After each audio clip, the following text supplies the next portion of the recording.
can't talk about one. Yeah, we're live. Hi, guys. I'm going to get started here. The first scriptures we're going to read Revelation 17, 3 through 5, 12 through 13, and then also 16. And it says, "So he carried me away in the spirit into the wilderness."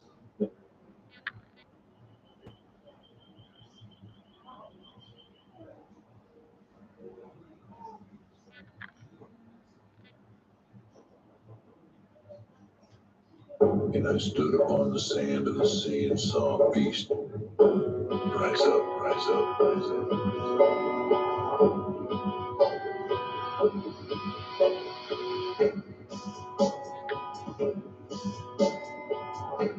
Who was able to make war with him.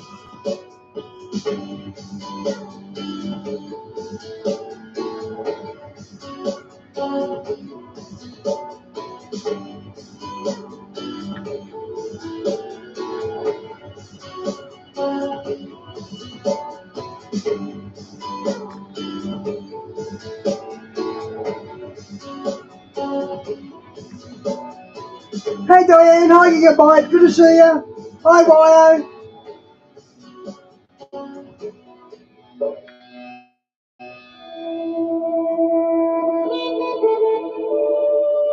Good evening, everybody, and welcome to the Midnight Ride. The smell you smell is burning rubber because all the tires are squealing. Coming in tonight, red hot, the 10 Kings of Revelation. You won't have to vote anymore, my beautiful Christians. Well, we're going to find out tonight about the 10 Kings and what it means to us right now. And I mean right now, because we are live right now. We are live. Live. You tripped me up on that one, Dave. I tripped myself up. Got it. So It tripped me up, too. I didn't do it right either. thank you guys for joining us. I hope you might have tripped up everybody, because there's people that they said that they yell at the TV when they're watching it. So you probably David tripped us all up tonight. That's me, guys. I do that. Let's do it again for them.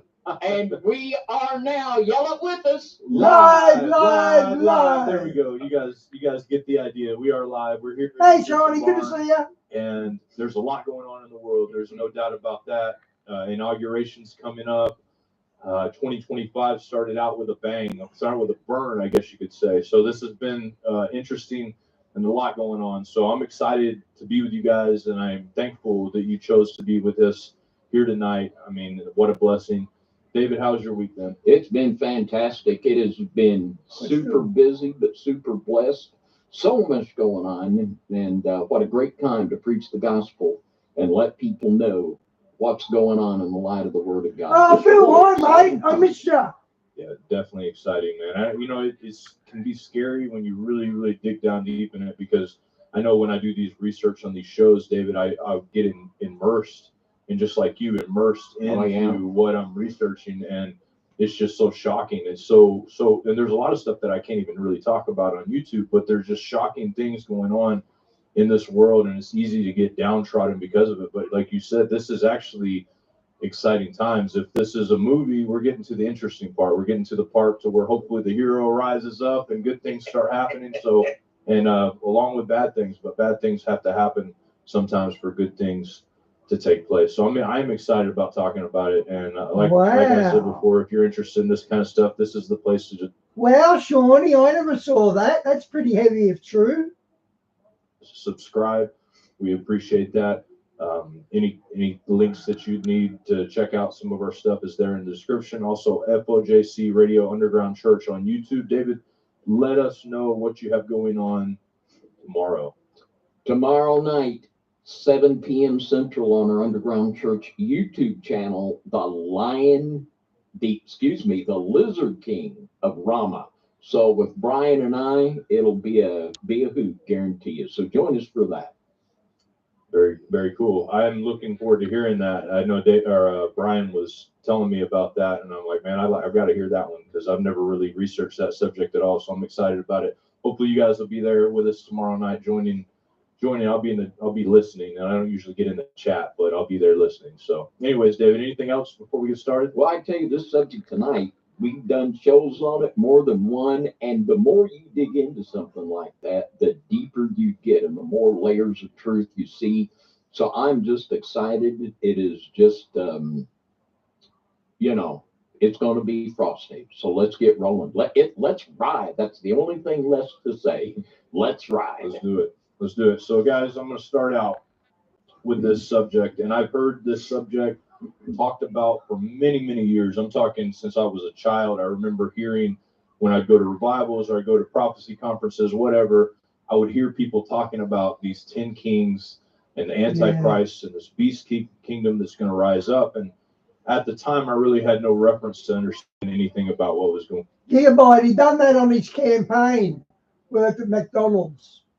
And even really up to a few years ago, it was really hard to see how all of that was going to take place. And of course, there have been people that have, tried to put the Club of Rome and European Union, OPEC, all these different ones into it. And all of those may be a part of this, but the fact of the matter is we're living in a time right now to where all of this is actually possible. It's possible to control everyone. And so, at least according to what they've told us about the technologies that they've presented. So we're going to be keeping that in mind. We're going to be talking about the 10 kings. I'm going to read a couple of scriptures that are 3 scriptures that talk about the 10 kings and also the Whore of Babylon. I will say this about Elon Musk. He's got a lot of time in Trump's, like, he's got a lot of access to Trump. Like, he's hanging around the White House's Oval Office. He's hanging out there. Trump doesn't share the spotlight with people normally. He didn't see other politicians from his last term go and see him in the Oval Office. But obviously, Musk can just walk in and out. Because the Whore of Babylon plays a big, major part in helping understand the 10 kings. And I think you can't talk about one without the other. So I'm going to get started here. The first scriptures we're going to read Revelation 17, 3 through 5, 12 through 13, and then also 16. And it says, "So he carried me away in the spirit into the wilderness, and I saw a woman sit upon a scarlet-colored beast, full of names of blasphemy, having 7 heads and 10 horns. And the woman was arrayed in purple and scarlet color, and decked with gold and precious stones and pearls, having a golden cup in her hand full of abominations and filthiness of her fornication. And upon her head was written, Mystery Babylon the Great, the mother of harlots and abomination of the earth. And the 10 horns which thou sawest are 10 kings, which have received no kingdom as yet, but received power as kings 1 hour with the beast. These have one mind, and shall give their power and strength unto the beast. And the 10 horns which thou sawest upon the beast, these shall hate the whore, and shall make her desolate and naked, and shall eat her flesh and burn her with fire." And so several things that we'll talk about there. I just wanted to show the mother of harlots and also show the 10 kings together. Let me go to this next verse if I can get my system to work here. Here we go. Daniel 7:7. "After this I saw in the night visions, and behold, a 4th beast, dreadful and terrible and strong exceedingly, and it had great iron teeth. It devoured and brake in pieces and stamped the residue with the feet of it. And it was diverse from all the beasts that were before it, and it had 10 horns." Daniel 2:40 through 43. Last week, David spoke about the 2 different beasts in Daniel, and I agree with him. But as you'll see when we go through history, you'll see that all of these beasts share commonalities for a specific reason. Just as 2nd Esdras speaks of this one eagle that reigns throughout time, it's always an eagle. It may have different feathers reigning, it may have a different head reigning or whatever, but it's always the eagle. And so Daniel 2:40 through 43, "And the 4th kingdom shall be strong as iron, for as much as iron breaketh in pieces and subdueth all things, and as iron that breaketh all things shall it break into pieces and bruise." And They're already releasing some of that JFK stuff. They're admitting there was 2 shooters. They've let that much out so far. Plus the feet and toes, part of potter's clay and part of iron. The kingdom shall be divided, but there shall be in it of the strength of iron. For as much as thou sawest the iron mixed with miry clay, and as the toes of the feet were part of iron and part of clay, so the kingdom shall be partly strong and partly broken. And whereas thou sawest iron mixed with miry clay, they shall mingle themselves with the seeds of men, but they shall not cleave one to another, even as iron is not mixed with clay. So you have 10 toes. The second beast has 10 horns. The third beast, this other beast we're talking about has 10 horns, the beast in Revelation, which is the same beast spoken about in Daniel. And so, for reference, we're going to talk about the number 10, why it's important, and what historical references or mythological references can we see in 10 rulers, and how can that play out into figuring out where we're going with it today. Because in this research, I feel like you're going to hear some things you've never heard before. I really do. And some of you may have heard some of these things or maybe contemplated, but I think that the path of going down history and tracing this, I think, is important to understanding what the motivation, who these people are, and why they're doing this. So 10, for one, even in Hebrew and Pythagorean cults and whatever you want to name it, you look at what 10 means and it always signifies group of unity. Like, so 10 people coming together as one in unity. In Atlantis, which is what we're going to be talking about right now. In Atlantis, Hi, Vass. Good to see you you, have mate. this account where 10 kings ruled over a specific area called Atlantis.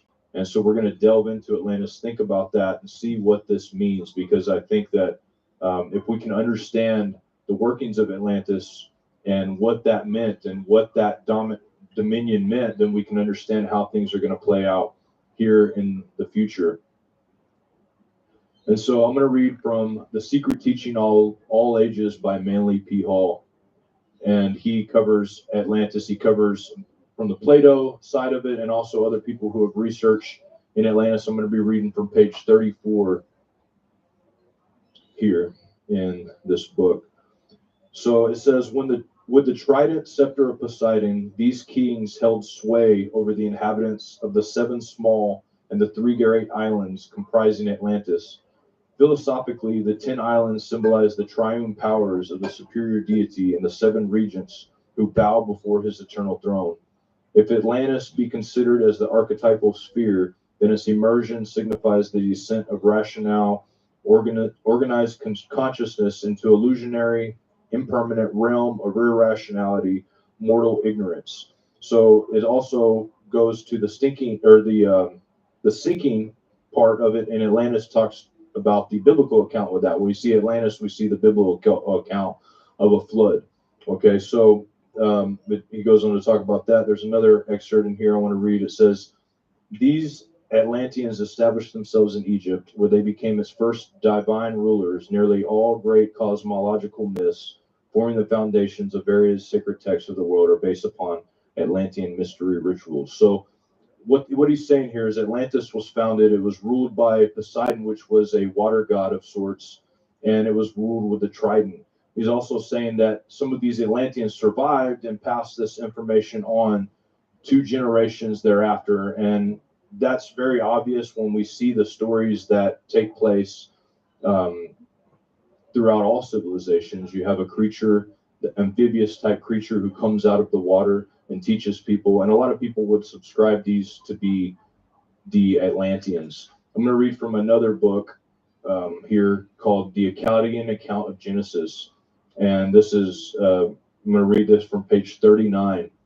It says, in the first year there appeared from that part of the Etherean Sea which borders upon Babylonia an animal endowed with reason, by name Awanis, whose whole body, according to the account of Apollodorus, was that of a fish, that under the fish's head he had another head, with feet also below, similar to those of a man, subjoined to the fish's tail. His voice, too, and language were articulate and human, and a representation of him is preserved even to this day. This being was accustomed to pass the day among men, but took no food at that season, and he gave them an insight into letters and sciences, and art of every kind. He taught them to construct cities, to found temples, to compile laws, and explain to them the principles of geometric knowledge. He made them distinguish the seeds of the earth, and showed them how to collect the fruits. In short, he instructed them in everything which could tend to soften manners and humanize their lives. From that time, nothing material has been added by way of improvement to his instructions. And when the sun had set, this being Oannes retired again into the sea and passed the night in the deep, for he was amphibious. And so we have this amphibious being in the Bible. We see Dagon, the representation of this. There are tribes in Africa that say that there's these beings, or this being called the Dogon, who came out of the water, taught them languages, all of these different things. You see the same account in China with a amphibious. And the odd thing about it is that almost every single one of these, if Not just that, there's been a lot of footage of mermaids, real mermaids. There's been a lot of footage of it. not And all they're daughters of Poseidon.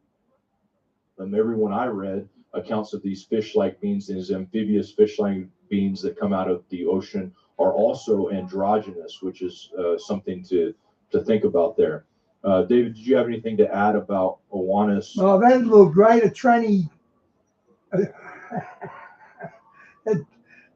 mermaid. That'd look crazy. Or Dagon, or one of these fish entities that might be handy for people to understand? Well, this is the story of the beast that rises out of the sea. And it is there, like you say, it's preserved in civilizations all over the earth. And Satan is an organized guy with a plan. And you can see, like you said, this 10 king construct. It goes back into antiquity.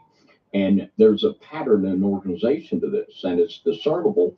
And once we detect this pattern in scripture and throughout history, we can just bring it forward. We pretty much see what's going to happen. That's right. And you know what's interesting about this story? I wanted to read that story to kind of get the idea of where a lot of these stories come from and why these stories are so important to the people that follow after this religion. Because all of this boils down to holy wars, religious wars of these people coming together. You'll see that as we put this together. I'm going to read again from the same book, Chaldean Account of Genesis, and I'm going to read on page 43. And it says, "In the second book was contained the history of the 10 kings of the Chaldeans, and the periods of the continuance of each reign, which consisted collectively of 120 sari, or 432,000 years, reaching to the time of the deluge. For Alexander, enumerating the kings from the writings of the Chaldeans, after the 9th Artatus, proceeded to the 10th, who is called by them Zixuthros in this manner." And if you remember Zixuthros, if you've read any of the I think Isis Unveiled, she describes Noah and Zixuthros as the two that survived this flood. And it really, I would think they're the same person, in my opinion of them, but we'll talk more about that in a minute. And so after the death of Ardates, his son Zixuthros reigned 18 sari. In his time happened a great deluge, the history of which is thus described. The deity Kronos appeared to him in a vision and warned him that upon the 15th day of the month, there would be a flood by which mankind would be destroyed. He therefore enjoined him to write a history and the beginning, procedure, and conclusion of all things, and to bury it in the city of the sun at Sippara, and to build a vessel and take with him into his friends and relations, and to convey on board everything necessary to sustain life, together with all the different animals, both birds and quadrupeds, and trust himself fearlessly to the deep. Having asked the deity whether he was to sail, he was answered, to the gods, upon which he offered up a prayer for the good of mankind. He then obeyed the divine admonition and built a vessel 5 stadia in length and 2 in breadth. In this he put everything which he had prepared, and the last of all conveyed into it his wife, his children, and friends. So this tells a similar story to what we hear about Noah in this account. I'm going to read from another book here. This one's called Noah Flood Reconsidered by Malouin. This is an interesting book for those of you that well, actually, you know what? I still have another. I'm going to go back one book. I want to read one more paragraph from this book here. Let me read this. It says, "After the flood, which had been upon the earth, and was at that time abated, Zizithras sent out birds from the vessel, which not finding any food nor any place whereupon they might rest their feet, returned to him again." So just more that shows that this story is almost identical to almost a copy version of what you see in Genesis. And so in Noah's Flood Reconsidered, we have Max Mallow here. And it says, we know from Weld Blundell Prism that at the time of the flood, Zeus Zudra, the Sumerian Noah, was king of the city of Shuruppak, where he received warning of the impending disaster. His role as a savior agrees with that assigned to his counterpart Utnapishtim in the Gilgamesh epic. Both epigraphical and archaeological discovery give good grounds for believing that Zezudra was a prehistoric ruler of well-known history city, the site of which has been identified. So this is interesting because if you look at this as in a way like, okay, maybe the 10 Atlanteans might have been the 10 patriarchs. This can make sense because you have Adam to Noah is 10. This is 10 generations. But we also know that within each kingdom that's ever been built, that Satan has his kingdom that comes up along the side that looks exactly, if not almost identical, to the other kingdom here. So in this thing, we have to consider that this story is all poppycock, and it was just talking about the idea that before the flood there were 10 patriarchs and they ruled and it all went south and there was a flood, which makes sense and which is probably true, or that there was a specific group separate from the patriarchs that ruled as 10 kings during that time period. And so we'll expand on that more and think about that. But in order to really be honest with ourselves, we have to wonder,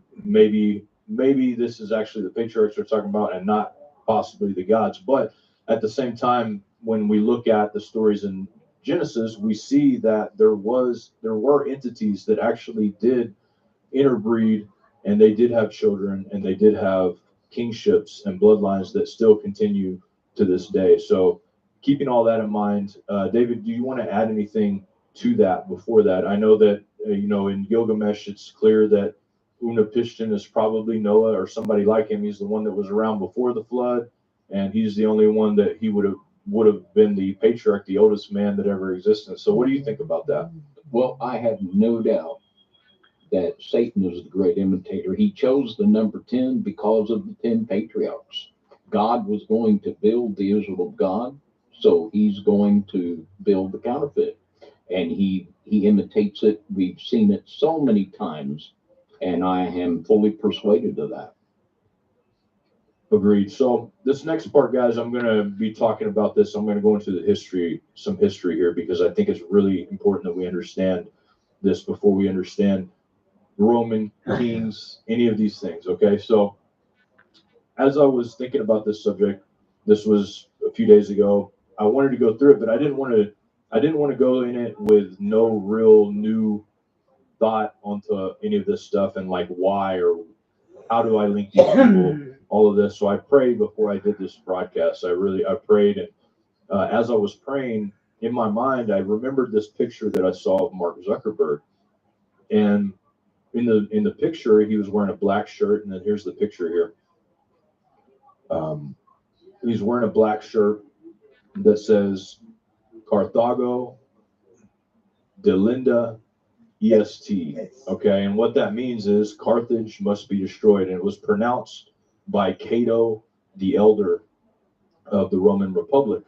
And so in order for me to kind of understand this and what this meant, I had to think about this. I'm thinking, why is he wearing this? I looked up the quote. This doesn't make sense to anybody alive.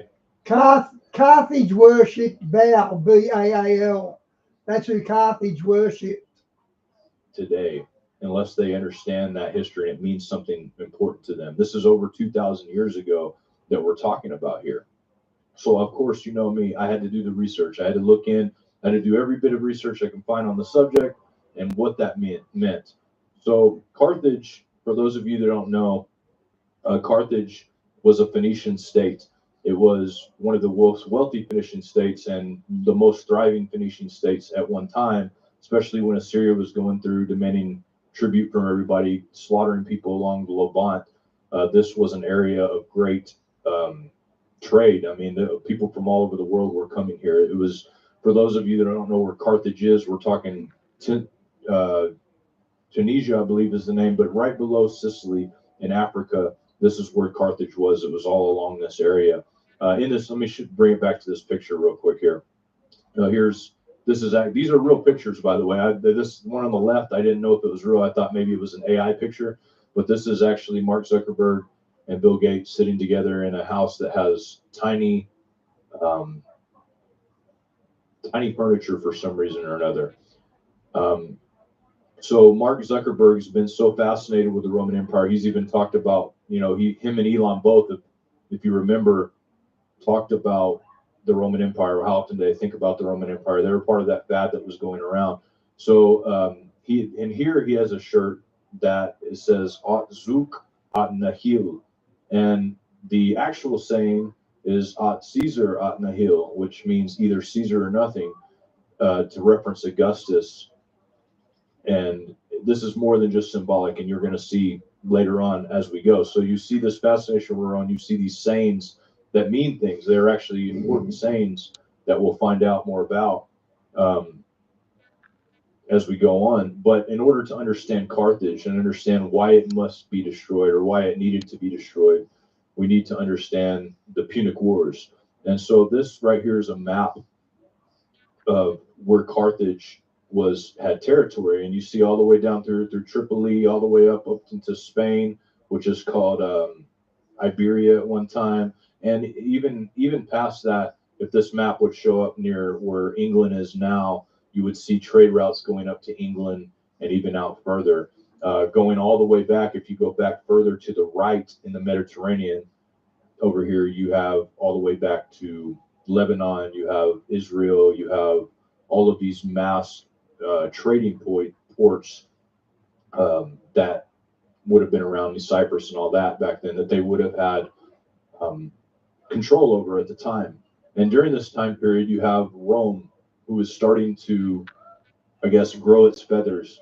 At one time, it was a very small little group of people, not much to look at, but they started growing. And as they grew, they started having problems down in Sicily and then down in the bottom of southern Italy with tribes that would randomly come up. You had all kinds of different people right there battling for that area, because that area for trade was important. And the Romans didn't have it under control. So Carthage decided, you know what, the Romans don't have it under control. We need to get Sicily. We have this, treaty that we signed with them, but you know what, we've got to do this. So Rome didn't like that, and so neither did the people that were going to be invaded.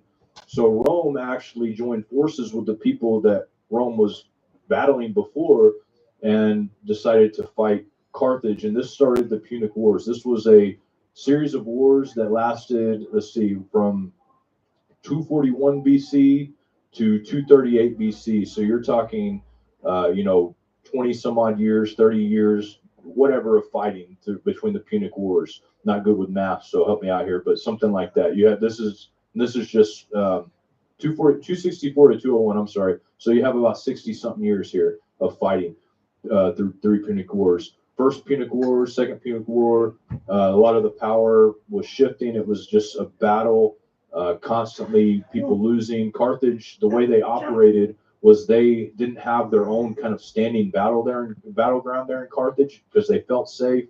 They had towers, but they would hire mercenaries. So all of the countries surrounding them in Africa and other parts of the world, they would be their mercenaries. So kind of today, modern terms, proxy wars. They had proxy wars going on all over the place that they were funding, because they had ample amounts of gold, ample amounts of silver, ample amounts of trading with everybody in the world. In fact, in the scripture, it talks quite a bit about Tyre and about Lebanon and about the Phoenicians, which is who we're talking about here. These are, in fact, Phoenicians. This was a Phoenician place, as well as Spain was, and Spain became part of it because some of them moved to Spain because of some of the fighting that was going on, and plus it was a good area over there in Spain. And over in Spain, this is where a lot of people have heard of Hammurabi, which means the grace of, not Hammurabi. I can't think of the guy's name. His name means grace of Baal, and he was the guy you saw in the movies that rode the elephants, that was all dressed Told you, Bell. I knew that. up. I mean, when they fought people, they would ride in these elephants and they would come in and just battle, and just people had never seen these kind of animals. They had apes that they would sell people had not seen before because they would be going and getting these things. Well, no matter what Rome did, they could just never destroy Carthage. They spend millions and millions of what we would consider modern day dollars, probably billions of dollars, but they couldn't do anything because they weren't seafarers really. The Phoenicians were seafarers, so they were basically, you know, kind of landlocked in a way when it came to that. So they started building their own ships. They found The Phoenicians come from Atlantis. That's the legend anyway. Phoenician ship that was landlocked. They took it, reverse engineer it, and they were finally able to get out in the ocean at that time. They actually were able to win a decisive battle by putting these masts that would come down with a spike on the end, and boom, and they would board the ships as they would go on to them, and they killed a lot of people. But they had a storm. Yeah, Leaf, I do them every week. I do the CTV at least once a week. It's good content.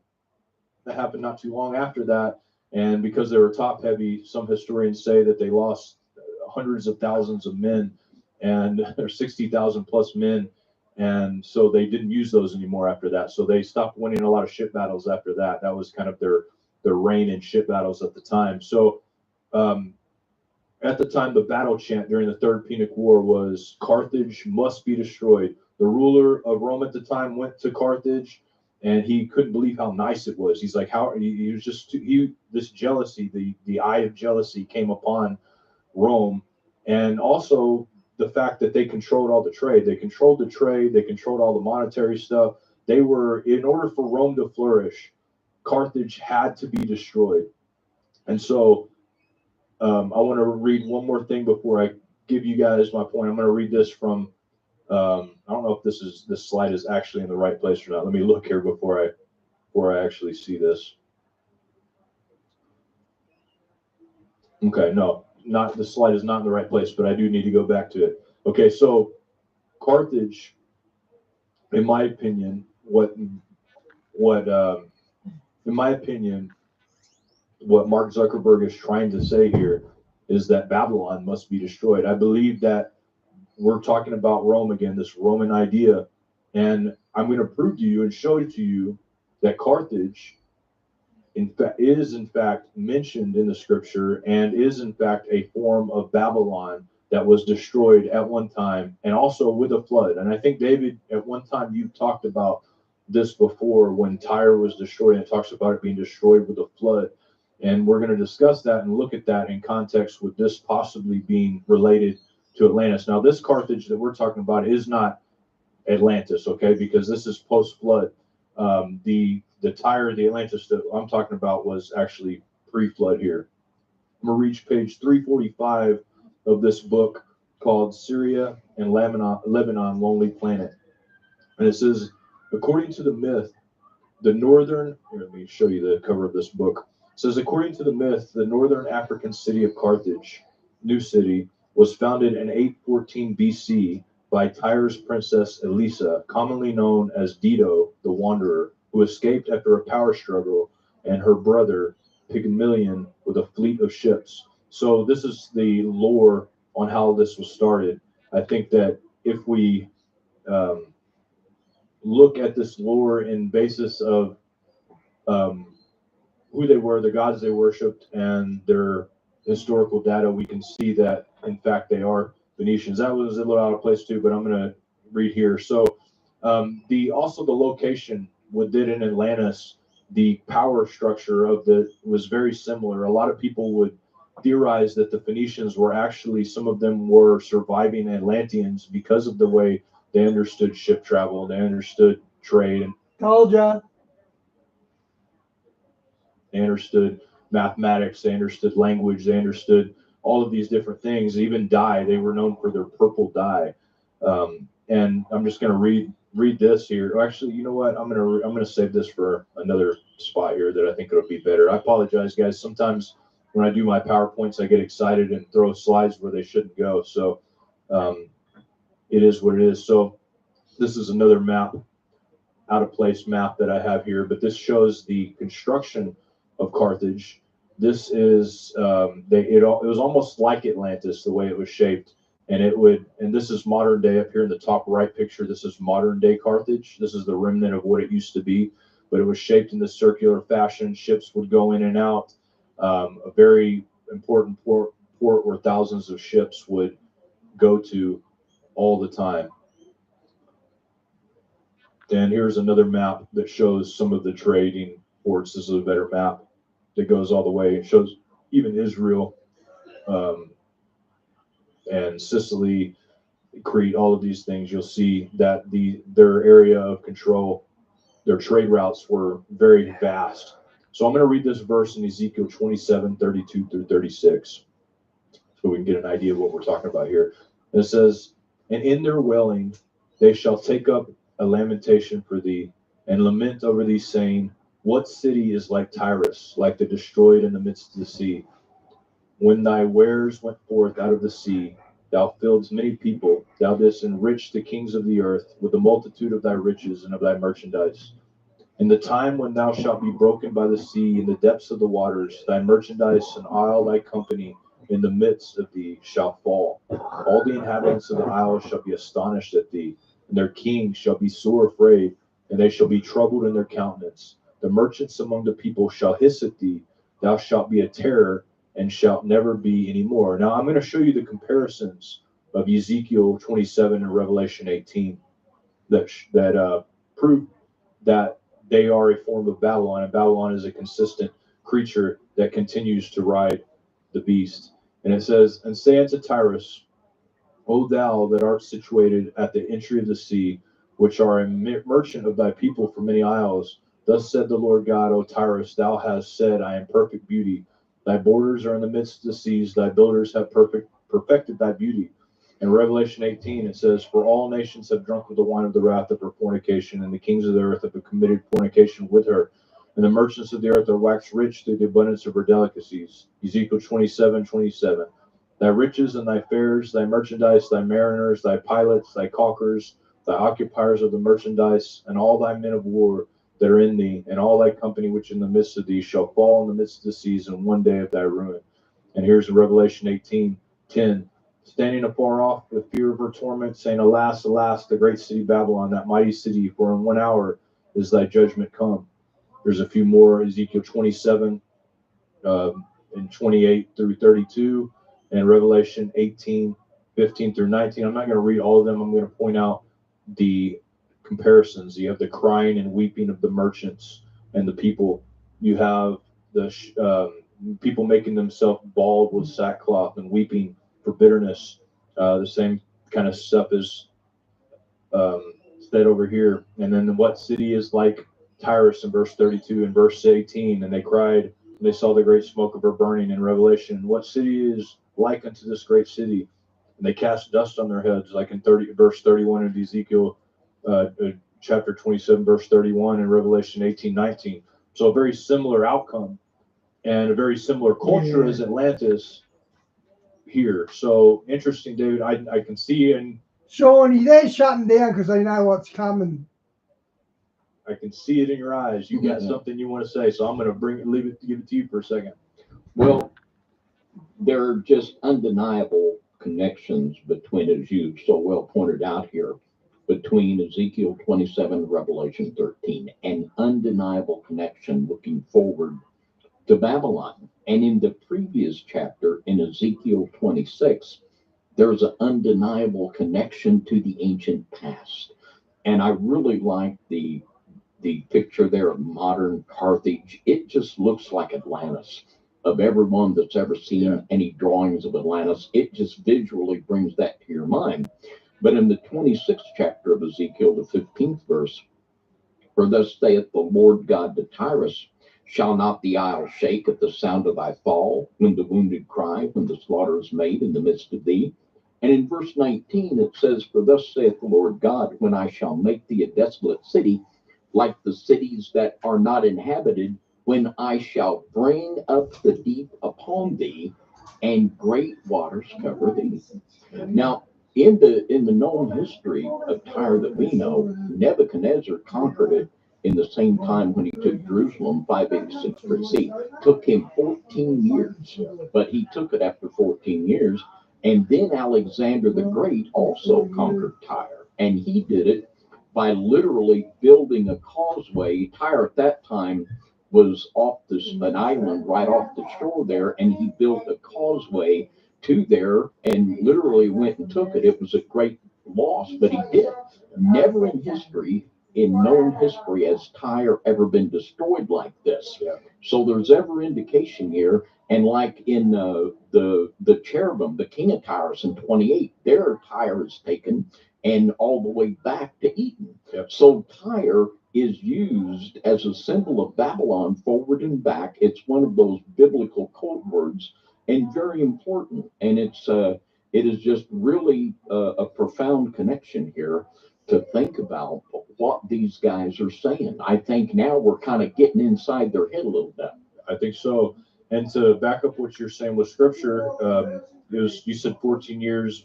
I thought it was 13 years, but 13 or 14 years, the siege against Tyre took place. It took him a while. And we read it in verse 18 to 20 here. It says, Son of man, Nebuchadnezzar, king of Babylon, caused his army to serve a great service against Tyrus.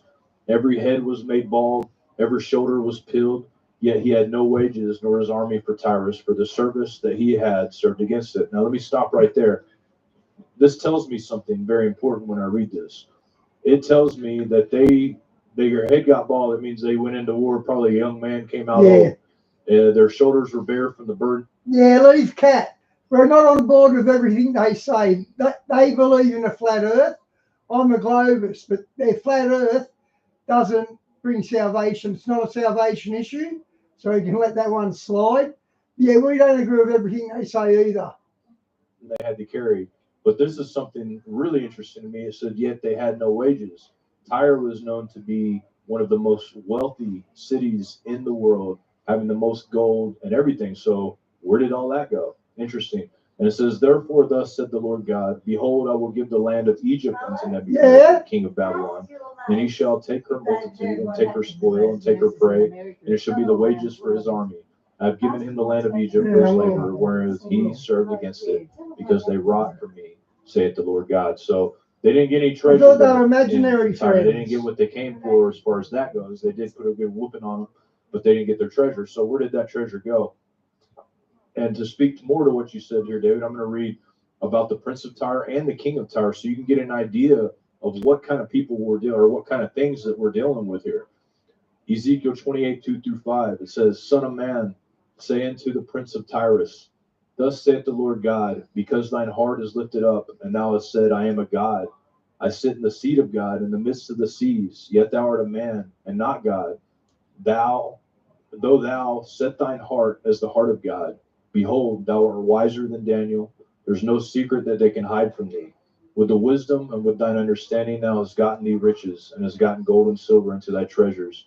But thy great wisdom, and by thy traffic hast thou increased thy riches, and thine heart is lifted up because of thy riches. So this is the prince of Tyre. Now let's talk about the king of Tyre in verse 12-18.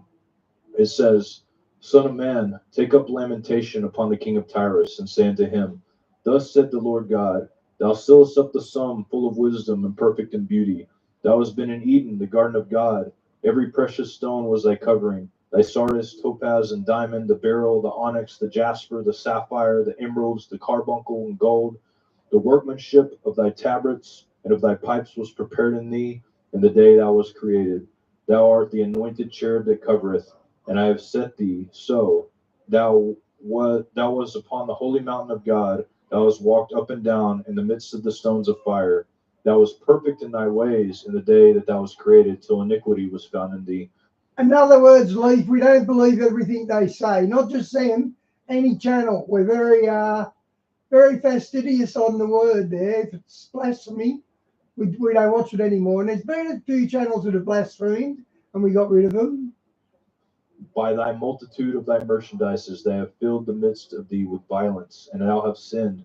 Therefore I will cast thee as profane out of the mountain of God, and I will destroy thee, O covering cherub, from the midst of the stones of fire. Thine heart was lifted up because of thy beauty. Thou hast corrupted thy wisdom by reason of thy brightness. I will cast thee to the ground, I will lay thee before kings that they may behold thee. Thou hast defiled thy sanctuaries by the multitudes of thine iniquities. By the iniquity of thy traffic, therefore, will I bring forth a fire from the midst of the sea. It shall devour thee, and it will bring thee to ashes upon the earth in the sight of them that behold thee. And so this is interesting. This is another judgment going to Tyre with fire. And we're going to see a lot more of that fire coming up pretty soon when we talk about the judgment of the spiritual Tyre, spiritual Carthage, Babylon scenario. And to give an idea of the religion of Carthage, we're going to read from Plutarch in Superstition. Plutarch Superstition here in section 13.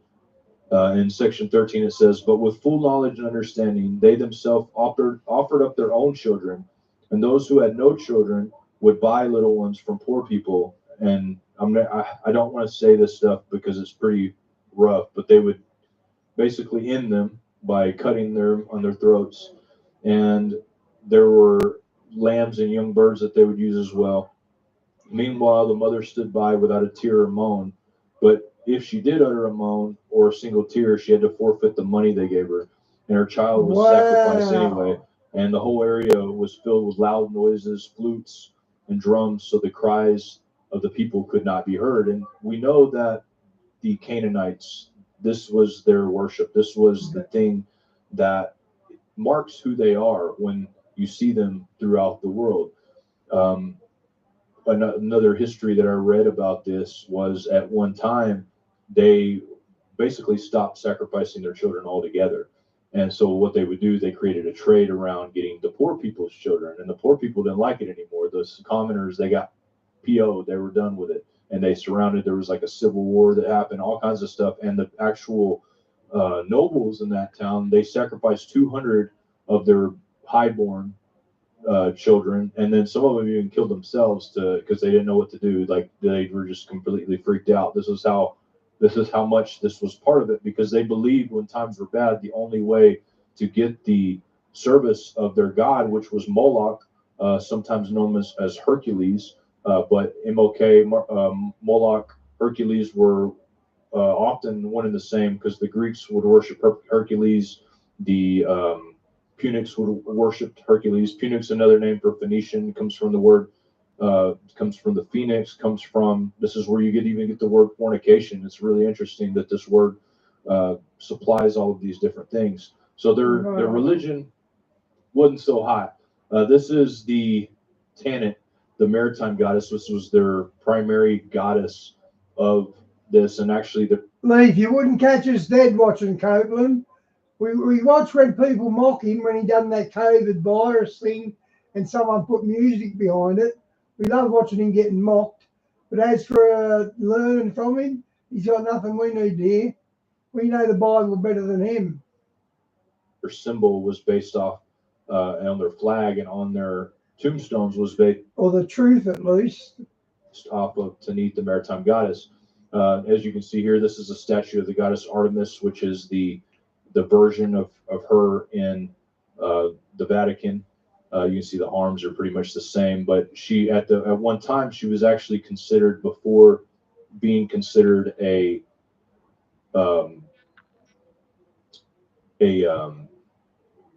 what is the word I'm looking for here?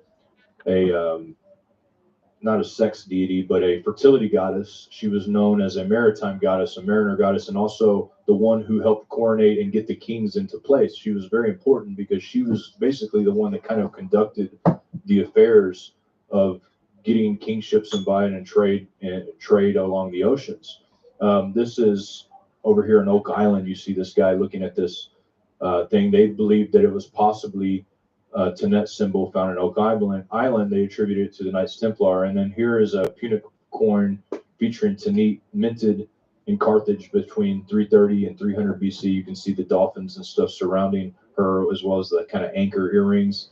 And she was the consort of Bel Haman. And so in other religions, what we see of her, this is the same goddess, same symbolism, everything, because one of the common symbolisms was the crescent.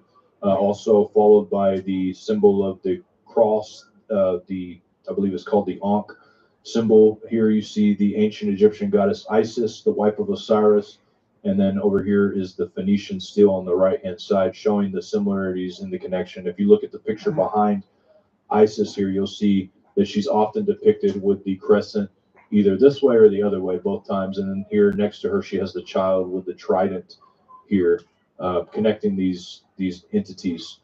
And I'm actually going to, before I do this, I want to read a book from this, read from Antediluvian. This kind of gives you guys a sum up of kind of who we're talking about here. So and where these gods reigned. And it says Kronos or Saturn, Dionysus, Hyperion, Atlas, Hercules were all connected with the great Saturnian continent. They were kings that ruled over countries over the western shores of the Mediterranean, Africa, and Spain. One account says Hyperion, Atlas, and Saturn, or Kronos, were sons of Uranus, who reigned over the great kingdom composed of countries around the western part of the Mediterranean, or certain islands of the Atlantic. Hyperion succeeded his father and was then killed by Titans. The kingdom was then divided between Atlas and Saturn, Atlas taking North Africa with Atlantic islands, and Saturn the countries the opposite shore of Mediterranean to Sicily. So when we think about this in context of area, when it was divided into two spots, where was Rome? Rome was in Italy, and the other was Atlantis. They were divided between these two gods, and so we may have some kind of ancient, like kind of rivalry going on between these two. Now, pulling this connection of this goddess and pulling the connection of the Phoenicians, I wanted to. I found this, and I've never read this before. This is something that I had never heard of in my life. In fact, I had to find a translation of this book because it's only in German, and it's an old form of German. And thankfully, I found somebody who would translate it. This book right here is called the Isis Revelation. Might as well be says Isis, but it's Isis Revelation. And this was recorded by a group of Templars that went to Nineveh in 1220, sometime around that year. So I'm going to read a little bit about it because I think it's really important to understand this connection, because this helps us understand the maritime kingdom in a way. So the Templars' name was Hubert Koch, and they were returning from Austria and from the Crusades with a small group of people, and they arrived in Nineveh. And there they saw this apparition of this goddess, this demigoddess Isis. And they said, this is what they said about her. There's pictures of her that you can see if you look it up. But she had long, kind of reddish, bronzish hair, and it was flowing in the wind, but there was no wind. And she almost, like the picture that's depicted of her, she almost looks like Wonder Woman in a way. Like that's how she's got the boots that point up in the front and everything. Really interesting. Very similar to what we see in the order of the German order, the secret society, the girl who showed them how to build the crafts. I can't remember what they called her, that they have her in a book. I can't remember the name, but it looks very similar, same kind of outfit and everything. And so this is what they had to say about this. This is very, very interesting. It says that this, just to kind of give a little bit more of a background, I guess, before we get going. She gave them instructions in this book, and she told them to go to Carthage. And so here's what she says in this. I'm just going to read kind of the introduction to this as well. Yeah, I'm going to watch it later on, Shawnee. She appeared as a graceful maiden-like figure of a girl whose copper-colored hair waved as if in a breeze, although the day was actually windless. She gave Koch instructions to proceed to the mountain of the old god Wotan, that is, the Utensberg near Salzburg, build a house there, and await her apparition, where she would give important information regarding the new golden age of the world. So this is interesting. She's saying that this mountain of the god Wotan is near Salzburg, this is where we're going to find that Carthage is. This is interesting. A written record was kept in the Isis Revelation. A complete religious treatise was compounded, delivered to Vienna in 1238. Acting upon her instructions in 1235 at Carthage compound and delivered to Vienna in 1238. Acting upon her instructions in 1235, 2 German Templars received an apparition of the goddess Ishtar, who gave further instructions to follow for the order to follow. The revelations of the deity Isis and Ishtar were translated into modern German in 1862 and copies kept. a summary of these forms the context of this article, and says he reached the mountain in 1221 and set up his first Komturi command house. Wall sockets of this structure can still be seen in Mark Shellen. A second structure was built higher up, but exactly where is unknown. It was probably enlarged around the year Oh, that's good 1230 and news, made Shawnee. accessible through a number of caves, and one of which was installed in the temple of Isaias. The prophetess Isaias corresponds to the Assyrian Isai, who was an old and new Assyrian appeared in apparitions in the royal house. In the autumn of 1226, she gave the Germanites 3 gifts: looking glass of Ishtar, Freya, and the finely worked head of wooden spear, both to be held ready for use at the 8-sided black purple stone or crystal, the most valuable and important of her gifts, which she had always be kept wrapped and trussed of her hair.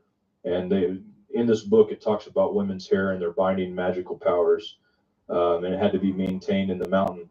The purpose of these items was secret, and they were informed, obviously, not to tell anybody, and they created the order called the Lords of the Black Stone. So you can kind of see how Saturn and all this stuff kind of starts to play in when we see this. David, did you have anything you would like to add before I move on to this next section that we're going to talk about? Well, I don't want to get ahead of you. Are you going to talk about Jezebel? Go ahead. Well, No, go ahead. You talk about her. Yeah. well, this is another to understand the metaphor and the impact of Tyre and Sidon. Jezebel's father was the high priest of Tyre and Sidon. And of course, this is what brought in the days of Ahab the worship of Baal and Ashtaroth into Israel and just overtook it. Yeah. And in the book of Revelation, we see Jezebel used as a metaphor for the harlot religion. Yeah. That's A exactly huge right. thing. And definitely, I mean, you go on about Jezebel because Jezebel, not only from what I understand, she was married to Ahab, which was the king of Israel, which is important to note because that's how deeply entranced and entrenched those doctrines are together, the Judaism and the Phoenician doctrine. Yeah, and she brought about the union of church and state.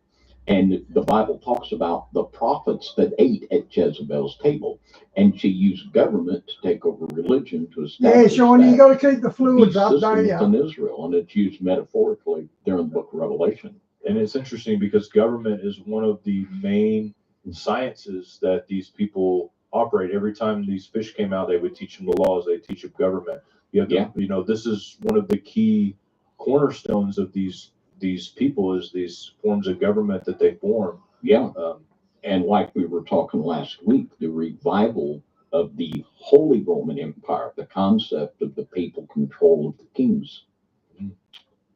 It's looking crazy, huh? So let's talk a little bit about kings. So I wanted to look at the word king in the Greek and just kind of see what it's used for in other instances and what it actually means, because in the modern day that we live, kings are almost a thing of the past as far as power goes. They don't have, maybe King Charles does what he does, he owns a lot of land, but a lot of the kings don't have as much power or money as we see in a lot of the oligarchs and techno wizards, I guess you could call it, of the world today. They don't have the power or influence that those people have. So I looked at the word king. The word is basileus, and this can be used through all kinds of notions. In fact, in Rome, they had many of these basileuses all over different territories. So it wasn't necessarily to mean that you were the king of the entire nation.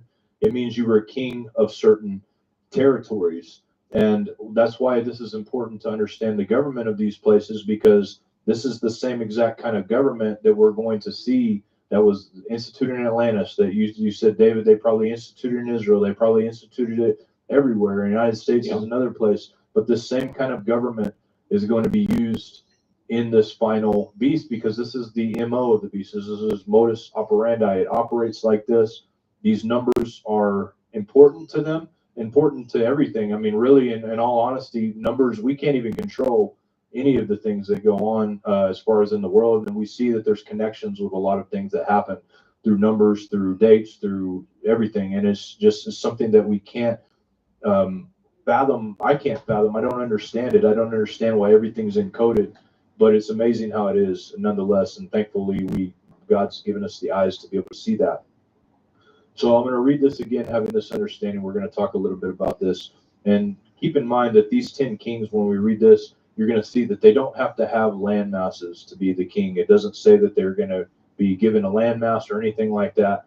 And they also, the qualifications of these kings, we'll find out a little bit more about it. So Revelation 17, verse 12 through, or 12 to 13, and then 16 to 17, it says, "And the 10 horns which thou sawest are 10 kings, which have received no kingdom as yet, but received power as kings 1 hour with the beast." So they don't have a kingdom yet. They're kings, they're oligarchs, they're rulers, they're powerful, influential people, which is another word that this Greek word is used for, just also very powerful, influential people. They don't even have to have a kingdom. And if you really think about it, how many of those can we think about? You know, Mark Zuckerberg's one.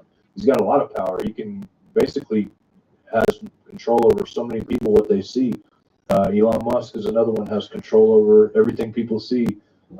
Bill Gates, he's not an elected official, but at the same time, he has pretty good power, doesn't he? He has power to institute things.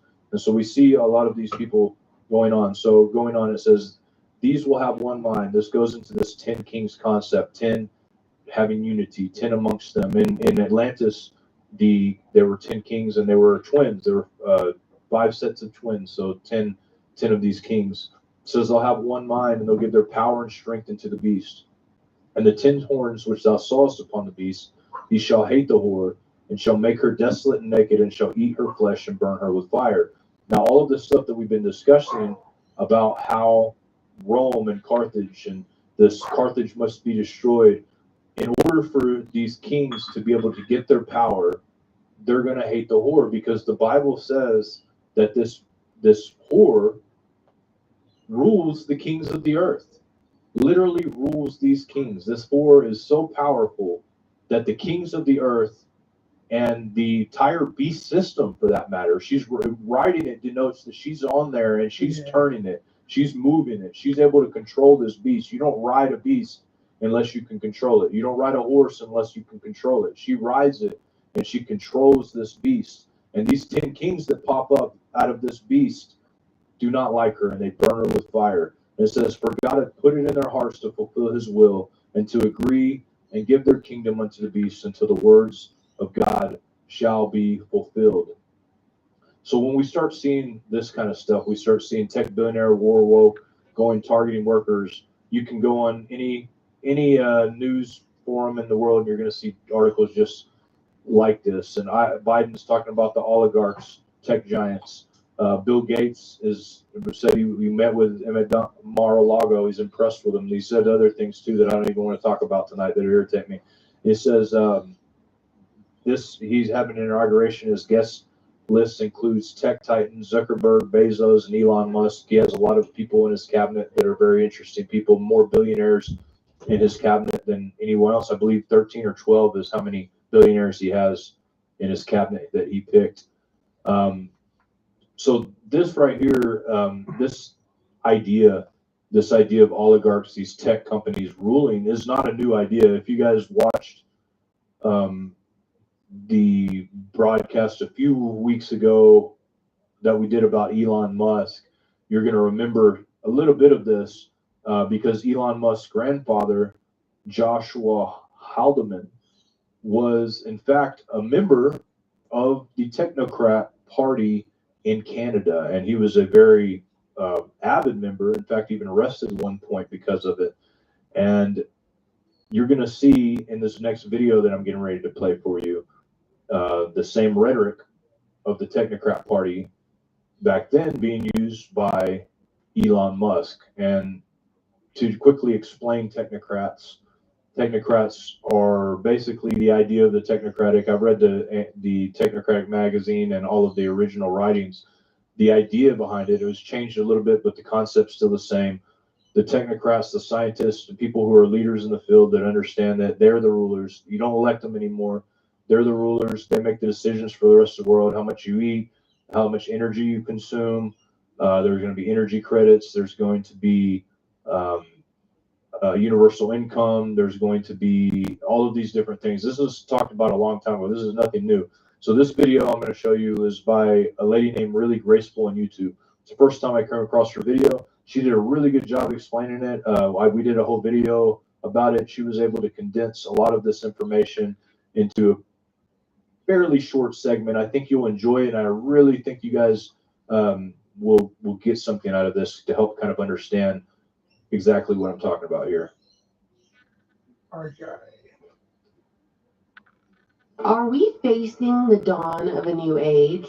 The first 2 weeks of 2025 have quite literally scorched the earth with intensity. Each day rushing past, bringing with it the fruit of a century, the fruit of a millennia, all leading up to right now. When I heard President Donald Trump joking about turning Canada into the 51st state, the Gulf of Mexico into the Gulf of America, and annexing Greenland, I knew I needed to make a video. After all, like Shakespeare wrote, what's past is prologue. And like the Bible says, to paraphrase, there ain't nothing new under the sun. So let's begin. I intend to resign as party leader, as prime minister, after the party selects its next leader through a He hasn't left yet, has he? Vast, has he left? I think he's still in power. robust, nationwide, competitive process. Why are we supporting a country 200 billion plus a year? Our military is at their disposal. All of these other things, they should be a state. The world, the Panama Canal is a disgrace. What took place at the Panama Canal? Jimmy Carter gave it to them for $1, and they were supposed to treat us well. I thought it was a terrible thing to do. So the Panama Canal is under discussion with them right now. We're going to be changing the name of the Gulf of Mexico to the Gulf of America. Well, we need Greenland for national security purposes. I've been told that for a long time, long before I even ran. I mean, people have been talking about it for a long time. Today, I want to talk about the North American Technate, and even more specifically, Elon Musk's granddad, who was a leader of the technocracy movement in Canada from 1936 to 1941 before he left for South Africa. The technocracy movement became famous when its founders, a group of scientists and engineers headed by Howard Scott, made an energy survey of North America under the banner of Columbia University. The Technical Alliance, as it was first called, was basically documenting how wasteful the current capitalist system was back in 1919. But at this point, it's kind of difficult to nail down what they meant by the idea of technocracy as they moved forward, the group eventually splitting into two. Even in his book comparing socialists and technocrats, published in 1933, Paul Blanchard said that the meaning of the word technocracy shifts from day to day, but it can basically be boiled down to this core idea. Well into the industrial era, technocracy's founders believed capitalism would fizzle out as machines would soon replace men. And they set forth to design a society that would succeed capitalism when that collapse inevitably occurred. From these key points, we can ascertain that the technocracy was clearly anti-capitalist and anti-democratic. And it was also anti-government, but not really anti-government in a libertarian way. Its original founders believed in a radical form of social and economic equality while not identifying with Marxism. And given the context of the time, science and technology were changing the very fabric of North American society. And the technocracy believed that only highly trained experts and scientists were capable of leading a new North America into greatness. And I reckon that the hope of greatness and prosperity held a particular appeal during the depths of the Great Depression, when the technocrats of the 1930s maintained that they would be stewards of these machines in this industrial infrastructure instead of the greedy capitalists, the current masters of those machines. And if the technocrats were allowed to rule over the natural resources that North America had to offer, the average workday for an individual would exceed no more than 2 hours. That was the original pitch, at least. But basically, our society would sink or swim based on the technicians, their own elite class or echelon, being the controllers instead of the elected politicians. And that's the key idea here. That's the takeaway. No more elected politicians, just kind of like these self-proclaimed experts leading society. While money as an exchange is at the center of a capitalist system, at the center of the technocracy is energy. And published in a bunch of pamphlets and papers well into the 1940s. The Technocracy Incorporated was really good at seeding fear over a crumbling capitalist society, wherein the monetary system crumbled and stepping in as the savior would be energy accounting, or the means of tracking how much energy was used to produce things, rather than what we do now, which is measure the cost, the monetary cost of production. In the technocratic society, energy credits were deducted when you bought something, and the certificates were issued directly to the owner. So they couldn't be bought, sold, traded, or stolen. Nobody could collect more than anybody else. Try not to inject my opinion or skepticism here. So the North American technate is a concept that came out of the technocracy that refers to a blueprint for turning North America into a technocratic society, combining Canada's minerals and hydroelectric resources with the US's industrial infrastructure and farming strengths. This blueprint includes North and Central America, the Caribbean, parts of South America, and Greenland. That's important there, and Greenland, encompassing 30 countries and numerous other territories. And if it were implemented today, it would become the world's largest nation. Can you picture it? Stretching from the North Pole to the equator and from the Caribbean to the international dateline in the Pacific. Also, if we're going to keep it modern for just a minute, controlling the whole Arctic doesn't hurt for a military advantage in World War III, just as an aside. It also doesn't hurt that Greenland has many untapped deposits of rare earth minerals to be used for electric vehicles and windmills. The Christian Perspective on Technocracy that was published in 1933, entitled The Technocrazy Old World, Technocracy in the Light of Prophecy, said that the technocracy was, quote, an exciting, fascinating, and disturbing idea put forth by a group of scientists and engineers. They tell us, in effect, if you hand over complete control of the business system to us, we will give every citizen a living wage for life. In return for 4 hours of work a day, 4 days a week, 10 months a year, between the ages of 25 and 45. In reality, the bait is on a hook, the probable surrender of personal liberty by the average man in order for that small group of scientists to receive absolute power over life and death over this nation, end quote. In a later chapter, the author writes, quote, while we are speaking of money, under technocracy, the present monetary system would be destroyed. This would mean that a great mass of people who have sacrificed to save something from the fruits of their labor, that they might be financially independent in their old age, would find themselves suddenly penniless. Elon Musk's maternal grandpa was born in Minnesota but moved to Canada and was a chiropractor and political activist. From 1936 to 1941, Joshua led Canada's technocracy movement, working to promote a technocratic society in which technology experts would run things instead of elected officials. In 1940, the Canadian government banned this movement, deeming it subversive because it outright opposed Canada's involvement in World War II. Elon Musk's grandpa was arrested for a short time, but later proven not guilty. So after all of this, after the fall of the technocracy in Canada, he joined the Social Credit Party and ran for office in 1948, but he lost. History and current mass media publications call Elon Musk's grandpa an anti-Semite because the Social Credit Party published the Protocols of the Elders of Zion as a part of their political ideology. Hildman moved to South Africa in 1950 and continued to work as a chiropractor there. And this is really weird, but for 10 years does that the Hildman family spent time roaming around the Kalahari Desert in search of its fabled lost city of the Kalahari, flying back and forth in their little plane.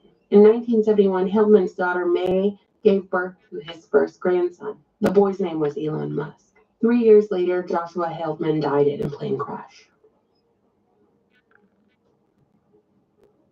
At the World Government Summit in Dubai in 2017, Elon Musk expressed his support for a guaranteed basic income. He warned that mass unemployment will be a massive social challenge, pretty much echoing the words that his grandfather likely uttered many times just decades before. And then Elon Musk also warned at the summit there will be fewer and fewer jobs that a robot cannot do better. With automation will come abundance. Elon Musk is historically a South African turned Silicon Valley Democrat investor, said to be one of the publicly richest men in the world. And he's since purchased what he calls a free speech platform, X, formerly known as Twitter, and aligned himself with President Donald Trump after Trump's assassination attempt in Pennsylvania in 2024. And Musk's influence over Trump and Trump policy has earned him the title President Musk.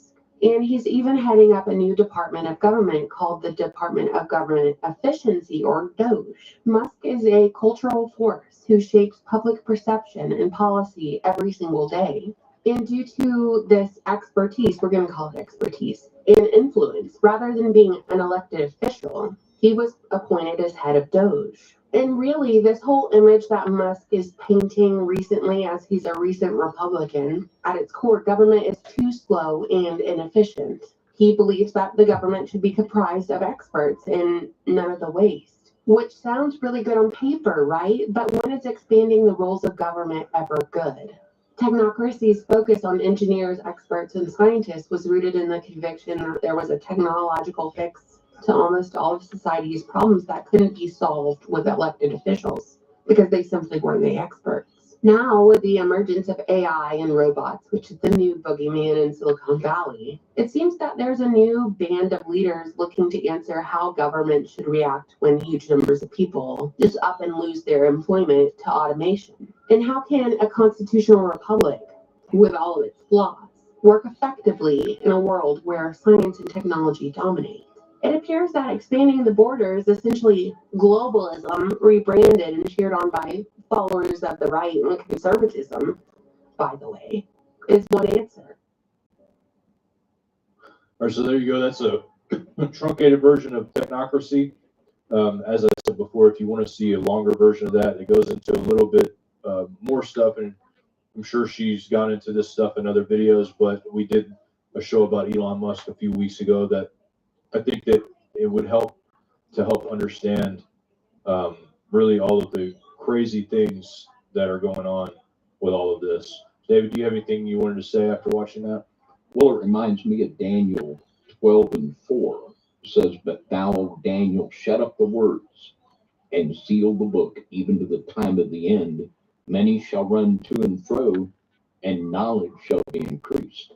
These people are not only the richest people of the world, they're the most powerful. And their power comes from their technocracy. And I mean, you think about it. I mean, Jeff Bezos has changed all of our lives, the way we shop and live, and the way we relate to each other on social media. These people have changed the world, have touched the lives of all of us, and do so daily. They are the most powerful people in the world.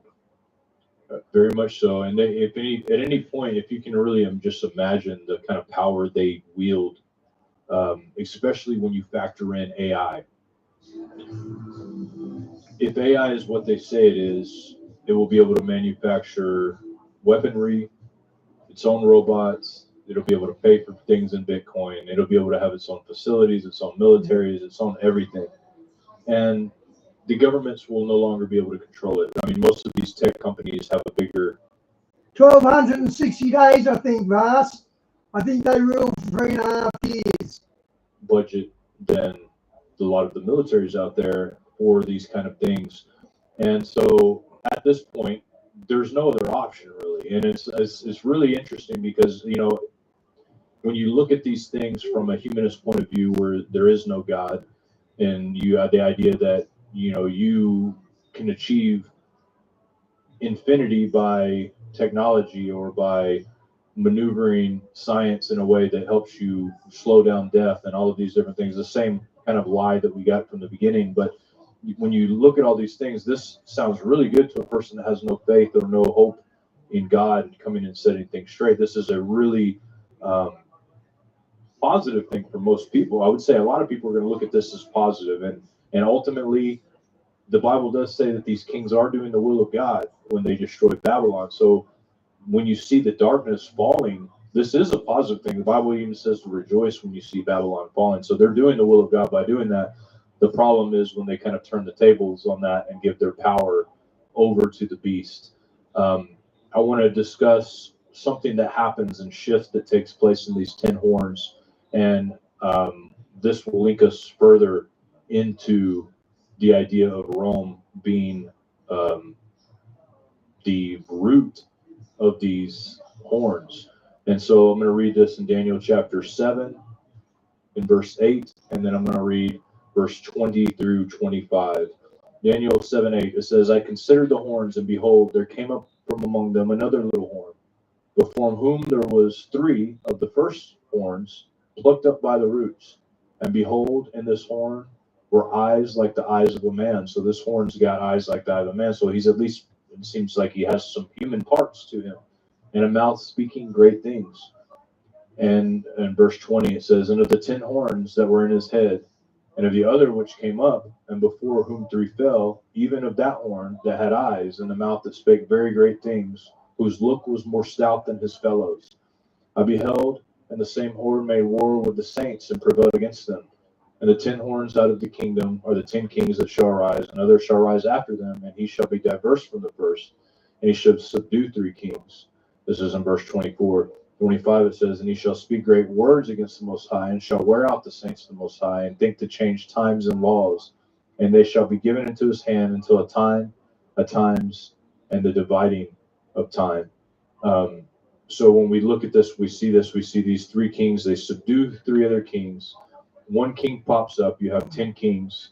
1 king pops up, and 3 of them are destroyed, so that leaves us with 8, right? We have 8 kings left. And so when we look at the letter 8 in the Hebrew, it's the het, and then 7 in the Greek, I'm going to just discuss a few things that I researched about the number 8 that say a lot about this structure, because the structure is different than the 10 power structure. 10 power structure has an important point, it's for unity, and 8 also has an important point, at least according to occultists. And also biblically, we see that 8 and 10 do have relevance. Pythagoras says that all is number. He says the number 8, which arithmeticians call the first actual square, has been named by the Pythagorean Philo the name of the geometrical harmony, because he thinks he recognizes it in all harmonic relations, which you will find that in mathematics, that the symbol of the infinity is represented by the 8 laid down. So we have infinity represented by 8 according to Pythagoras. In the Freemason lexicon, we find that it says on page, let's see, I've got the page reference here, on page 204 of Mackey's Revised Encyclopedia on Freemasonry, on volume 2, it says, we find again in the story of Noah's Ark, in which the deluge was commemorated by 8 persons who had saved the ark. This is represented in Freemasonry as the degrees of the Royal Ark Mariners, the Ark Mariners, the Noachites, and the Ark of the Dove. Dr. Mackies explains this degree and says, in this degree, the knights celebrate the destruction of the Tower of Babel. Interesting. And for the purpose, they meet on the night of the full moon of each month. No other light is permitted in the lodge, that which proceeds from the satellite. The records of the order furnish us with the following history. The Noachites, at this day called Prussian Knights, are the descendants of Peleg, chief architect of the Tower of Babel. Thus they trace the origin of their order to more ancient date than the descendants of Hiram. To the Tower of Babel was built many ages before the Temple of Solomon. Something here that you guys will find very interesting is Octavian Augustus Caesar. This is why the number 8 music would be in the form of an octave. Hence, when musicians hit an octave note when making music, they're not just playing the octave, but they're also playing Octavian Caesar's immortal tune. And this is, according to Clement of Alexandria, the Christ places under the sign of 8, that he may be born, to be born again in the temple of Jerusalem, 8 gates, from which the 8th gate would open only for the Messiah. Think about this, the 8th gate only opens for the Messiah. Which one's the Antichrist? The 8th king, right? The 8th king that comes is the Antichrist according to the Bible, which we read in Revelation. We're not talking about just the horn, but there's another 8th king that comes, which is one of the first that talks about. Okay, and so Augustus Caesar, immortalized with the name Octavian, he also changed the calendar from the Egyptian to the Roman calendar, in which his father was assigned the month of July for Julius, and August was assigned the 8th month of the year to what we, of course, know as the month of August. And in math, we see the number 8 sided shape in geometry called octagon, named after Octavian. We have the 8-limbed creature from the sea called the octopus. This guy Octavian was the founder of Rome. Just so people know, he's the one that made Rome Rome. Augustus Caesar reigned from 63 BC to 14 AD, and which equals 8 multiplied by the divine number 10, and we get 80 years. Augustus Caesar also lived 80 years, and the whole internet, our computer systems are designed by using the number 8, which is the base of the octal number system, and which we mostly use with computers. An octal, one digit, represents 3 bits. In modern computers, a bit is a grouping of 8 bits, also called an octet. Even the number 8 is written in parentheses in the code for the musical note in the popular instant messenger Windows Live Messenger. So the number 8 ties back to Rome in a major way, especially with one of the main founders of Rome. And David, with all this being said, we have a very interesting thing going on. We have clear ties to Rome with some of the leaders that are just, really obsessed with it in every sense of the word. Yeah. We see that throughout time, a nation was always picked by a goddess to rule as Babylon. And you see it with the Germans, right? The Germans went over there, the Crusaders, they went over there. They were told, and if you read the actual text that was given to them, it tells them what they needed to do. It tells them how to operate, it tells them where to go to receive more revelation. It tells them all of these different things that you're going to say, that she basically says you're going to be great in the earth if you listen to everything that I have to tell you. And sure enough, the Crusaders were pretty great in the earth at one time and still can carry on to our presidency. If you watch the broadcast we did on the signs of the cross, or the crossroads of the cross, you'll see that it ties in all the way up to our presidency and all the way to our modern day banking systems and the systems of the world.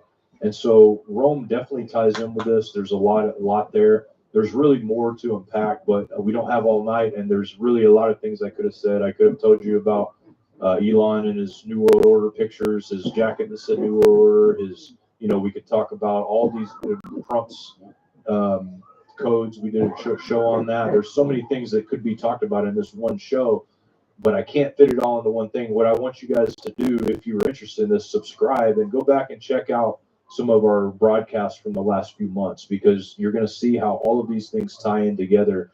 Me and David have been systematically going down a particular road and understanding so that it all fits together perfectly. And it's not by our own design. It's just because that God wants us to put it out. So hopefully this gave some insight to you guys, because ultimately, you guys, what we're getting ready to face is going to be detrimental to a lot of people. There's going to be people weeping, wailing. There's not going to be people understanding what's going on. There's going to be people doing things that are desperate. And so we can have hope, though. There's a verse I want to read to you guys in here about this. It says in Daniel 7:26 and 27, it says, "But the judgment shall sit, and they shall take away his dominion to consume and to destroy it until the end. And the kingdom and dominion and the greatness of the kingdom under the whole heaven shall be given to the people of the saints and the Most High, whose kingdom is an everlasting kingdom, and all dominions shall serve and obey." So what I will say to you, soldiers, stand fast, stand strong, and in the end, our dominion will be ours. A lot of people will fall. A lot of people will head to the beast and serve the beast and bow to the beast. But like Shadrach and Meshach and Abednego, even in the face of fire, we will stand. And I don't know what this fire means, that this is going to be consumed. I would assume that it means literal, because just as the condemnation was set against the king of Tyre to be burned with fire, and Babylon is going to be burned with fire, I think it's literal.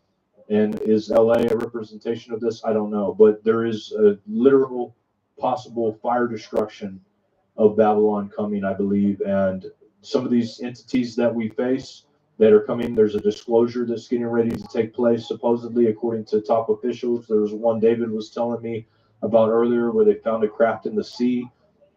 There's all of these disclosures happening, and we're going to see some things take place that we're not going to understand unless we look at the scripture and see what it says about them. Because if we take this narrative that we've been played through predictive programming, through all of our media kings, then we're going to end up finding ourselves fighting against the living God.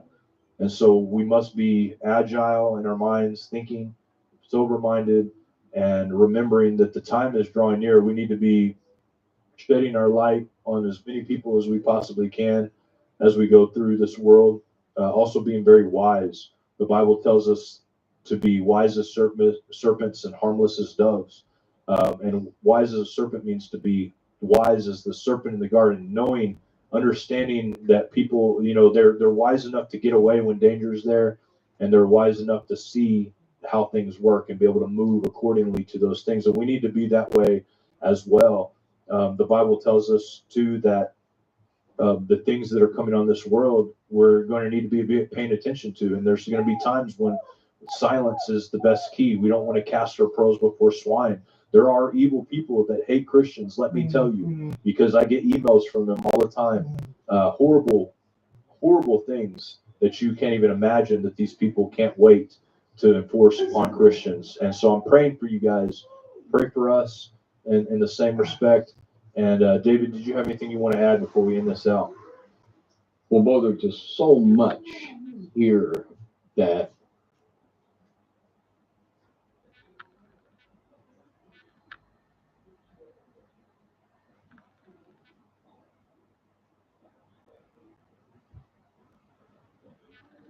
Fast, my friends. This is Tony. Hope you're all doing well. We got so many stories to get into. In this video, we're going to talk about Motley Crue and what happened to their jet. We're going to get into actually even a new one. We got a new one today. We're talking about planes, of course, going down everywhere. We're going to get into also a number of other stories. We have a lot of different controversies. We have Jelly Roll. He's a famous musician, country musician. And apparently he made recently a religious song called Hard Fought Hallelujah with Brandon Lake. We'll get into that and that whole controversy. It's kind of interesting. And we're going to get into also a ton of other stuff. What Cat Williams recently said at one of his concerts. We're going to get into these new tariffs. Apparently there's new tariffs and Canada's freaking out again. We'll get into that. It's pretty hilarious, actually. We have Tim Cook. Apparently no one knows who he is now. We're going to get into that. This guy from Apple, if you don't know. We're going to get to a ton of stuff. Let's just start with this Motley Crue plane debacle. We have, of course, all these different planes of recent. Of course, you already know about the one in D.C. That was the big story everybody was talking about a week ago. I think it's a week, or is it more than a week now? I think it's at least a week ago. You have, of course, new ones coming up every other moment. You have Newsweek, Scottsdale, Arizona plane crash. Everything you need to know. Of course, what was interesting is they didn't initially tell people that this was Motley Crue's jet. Yes, the rock band, Motley Crue. Apparently, it was their jet. You can see it here.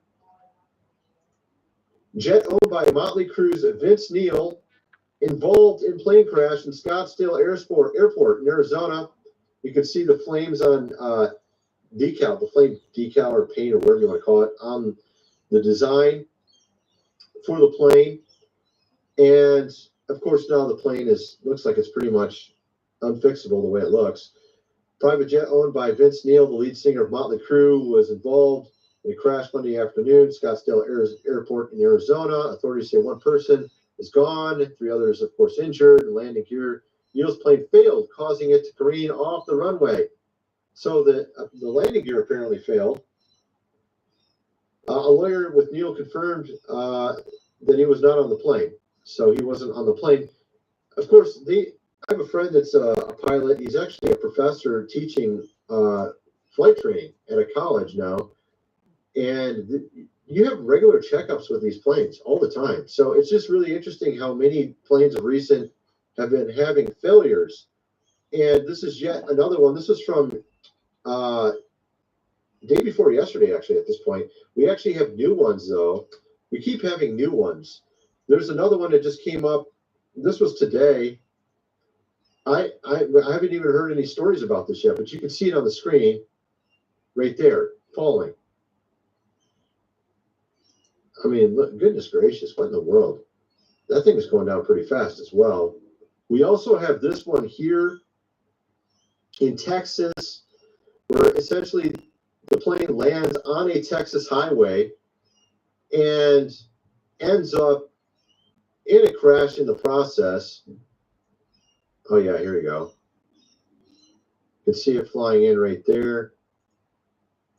And it lands and then, of course, runs into a car apparently on landing. So we have a number of these happening all at once.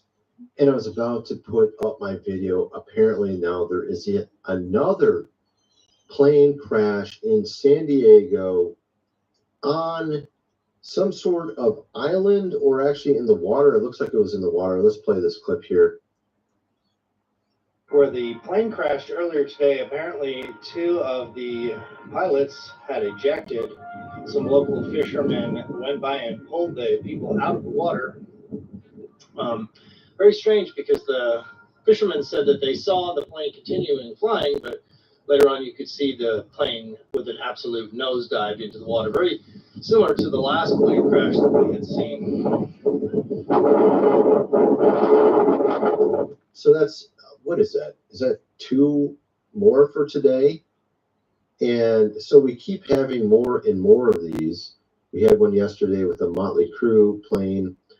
We had 2 today. This is the second one. Then also we have this, apparently, this is them talking from the tower to those on the plane. It might explain a little bit why we're having some of these issues. Check this out. Your attitude is really something, sir. We're out here on mic. Good morning. Good morning. There was no attitude. I was just trying to correct you. That's my job, to correct you if you messed up. I'm trying to make sure everybody's done with I committed for certain reasons. All right, I'm going to say every 2 to 3 minutes, but my attitude is not like yours. We're out on mic, and you didn't tell us how to get there, so next time you can try doing that. Your attitude is real. He says he makes a mistake every 2 to 3 minutes. That don't sound very good. Of course, apparently them not getting along too well between the tower and the pilot. And we even have this bizarre video. I don't even know what to make of this. This is from apparently NASA, where they had something show up. Hi, Bones. Welcome to the channel. On their video, and it looked like this. Let's see if I can get it on the screen. Can I get it on the screen better? There we go. Okay, let me zoom. Let me go back a little bit. Okay, so where's this at? So it shows up on the screen right there. You zoom in on it, and you can see it's kind of blurry though. In some spots, you can see it gets a little bit more detailed. What is it? Very strange though. Yeah, what is that? What in the world is that?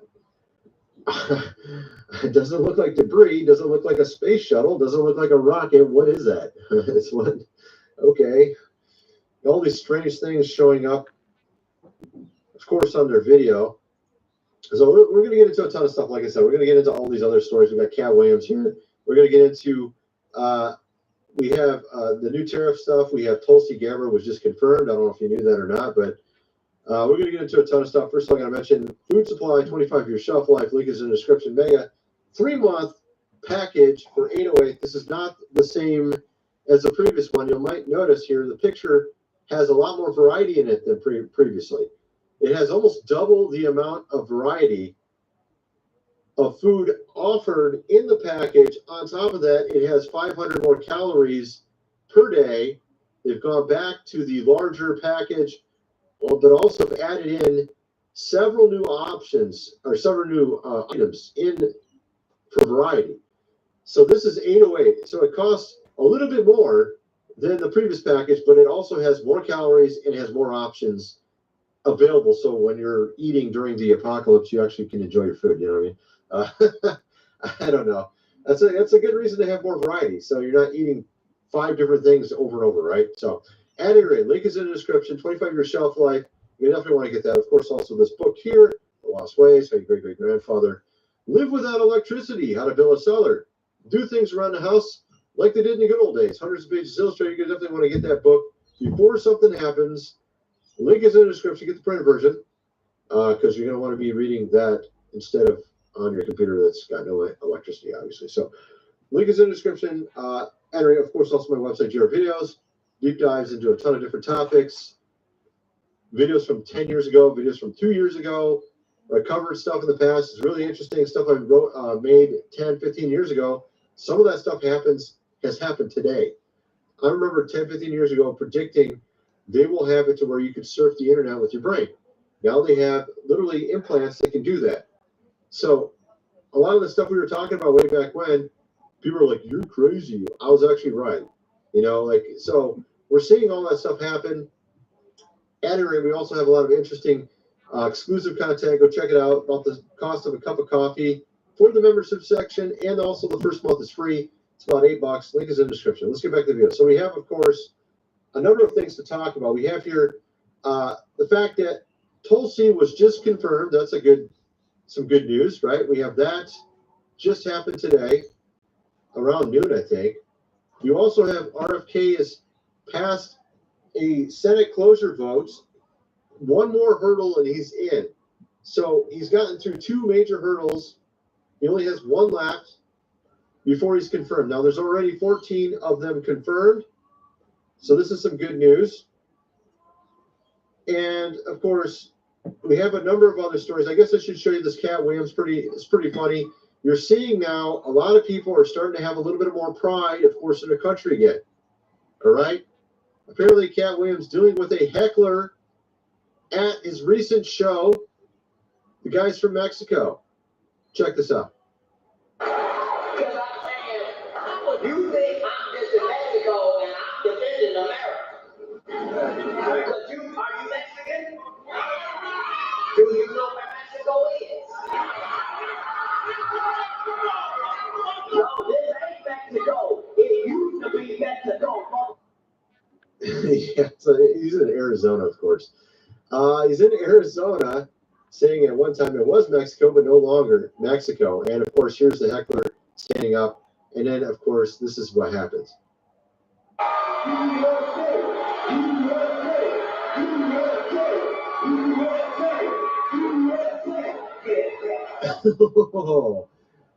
He gives him the one finger greeting. Actually, no one joined in and done his USA chant. Yeah, so of course that happened at a recent show of Cat Williams. And so you can see a lot of people are now have a little bit more pride than they used to. We have here, of course, Elon in the office talking about what has been happening with our GOV. Check this out. If the bureaucracy is in charge, and then what meaning does democracy actually have? If the people cannot vote and have their will be decided by their elected representatives in the form of the president and the Senate and the House, then we don't live in a democracy. We live in a bureaucracy. So it's incredibly important that we close that feedback loop, we fix that feedback. So, of course, when he says bureaucracy, he's talking about those who were not chosen by the people, a fourth branch, of course, of our GOV that have been obviously causing a lot of issues.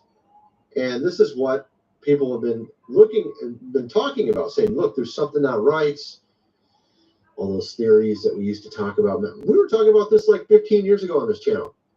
Well, maybe not 15. Yeah, maybe, no, probably 13. 13 years ago, I was talking about this stuff on this channel. 13. Yeah, I've been around a little while.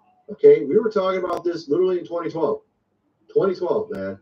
I mean, we were really talking about it a lot around, I was racking it up a lot more around 2014, 2015, all the way up till now. But, I mean, we were talking about it back then. So, it's interesting. And so then we have, of course, this story here. This is pretty hilarious. We have, of course, again, more retaliation over these new tariffs. He has new tariffs on steel and aluminum, 25% tariff. Again, Canada, once again, freaking out. We had the first tariff on Canada was 25%. Then that was delayed for 30 days because Canada had agreed to doing what he had asked them to do. Was a point, of course, a czar. We're talking on the border and some other stuff. But now we have this new tariff for steel and aluminum. Again, Canada gets 75% of their GDP from working directly with the United States, particularly in manufacturing. So steel and aluminum are big parts of manufacturing. So they're not happy again about this. You have here, remember this lady? Remember the whole trucker thing, the protest before? She's the one that freezed, of course, their bank accounts. That's the lady right there. And she's like, we're gonna reciprocate tariffs back on you. Check this out. Let's play this. If you force our hand, we will inflict the biggest trade blow that the United States has ever endured. Oh my goodness! Oh no!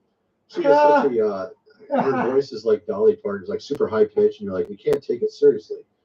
Yeah, but what are they going to do? What are they going to do? What she said here: 100% tariffs on Tesla cars. Directed at Elon, of course. Full ban on Wisconsin dairy products to stick it to those, of course, Americans on, United States.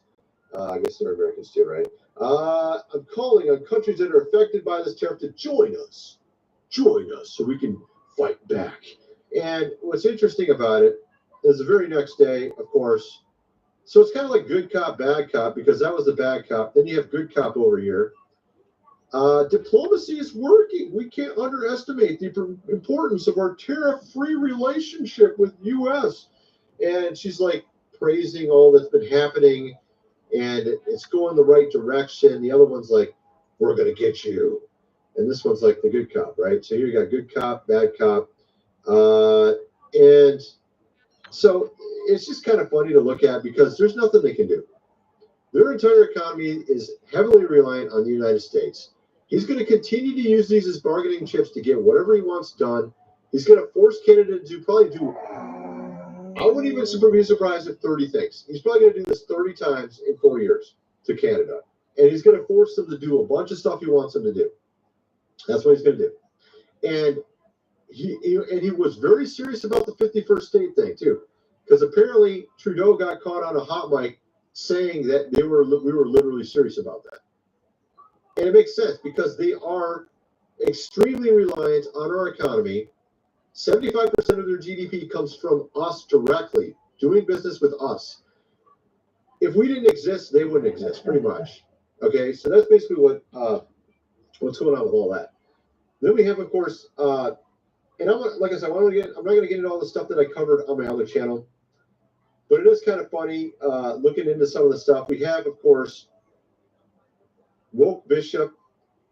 We have this woke bishop that got 53 million of our tax money. She's the one that criticized her president during the prayer breakfast. She happened to have been discovered to have gotten 53 million of your tax money. That USAID thing. So she got $53 million. No wonder she was critical of them. Yeah, apparently.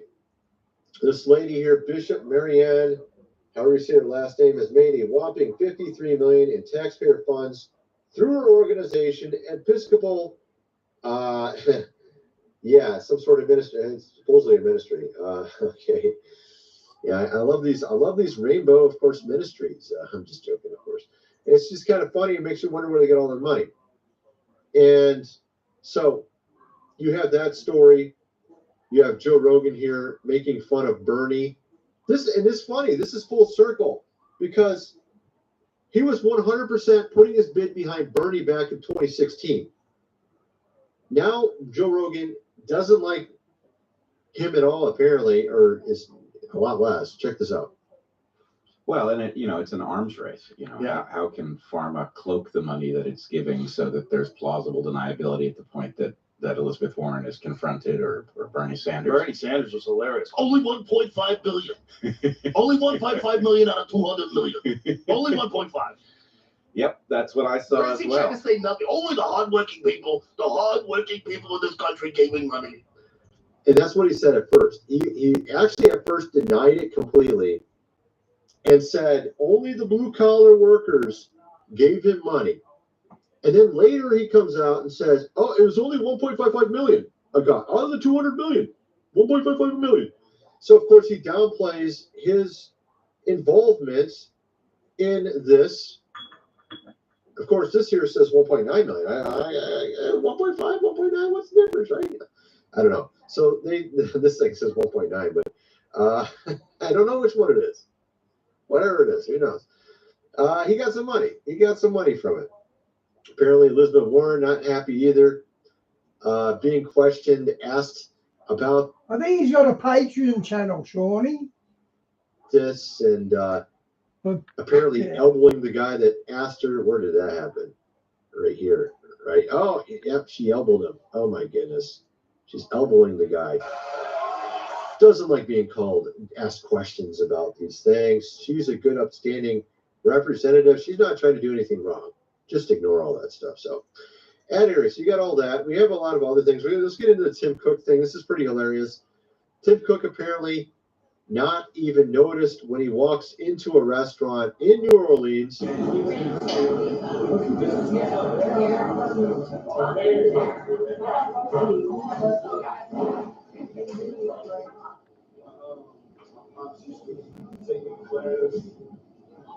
Apparently, no one really knows who he is, of course. When he goes to the restaurant, Tim Cook, of course, is the CEO of Apple.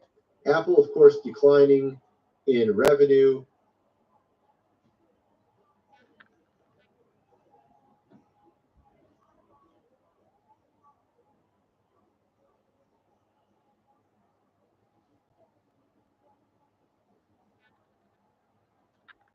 Guys, final 24 hours to get double entries to win these limited edition Ford Falcon Cobras worth a combined value of $375,000. Here I am.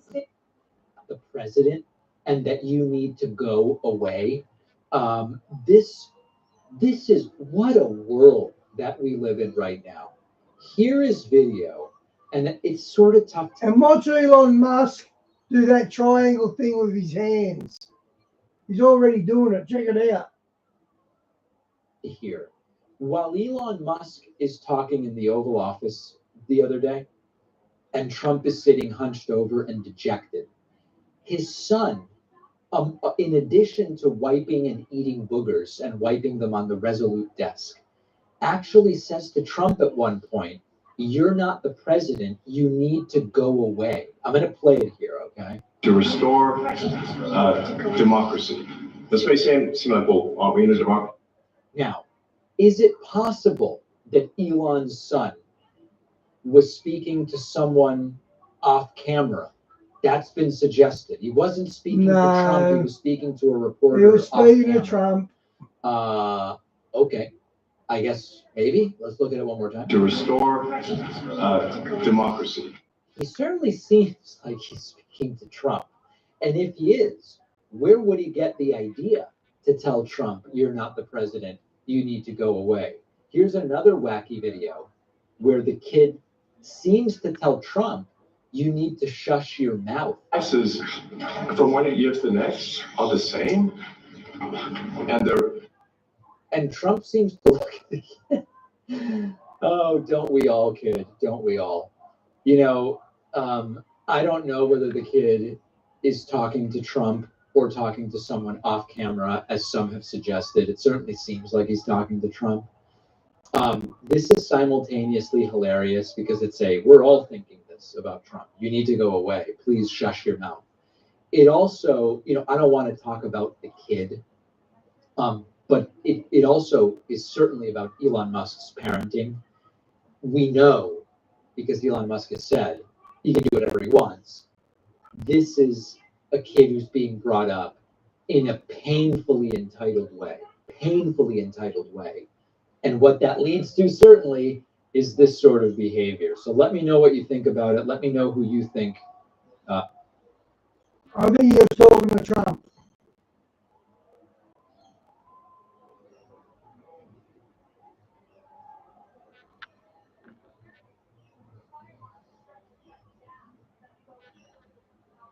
I think that probably most of you have been following Prophecy Club for a while. Di, if you see Mike come on, can you give me a heads up, please? And see it coming. You probably already thought, oh my goodness, this already fits in with what Prophecy Club's been saying, and so it's not going to be a surprise. But I'm going to make it a lot more clear.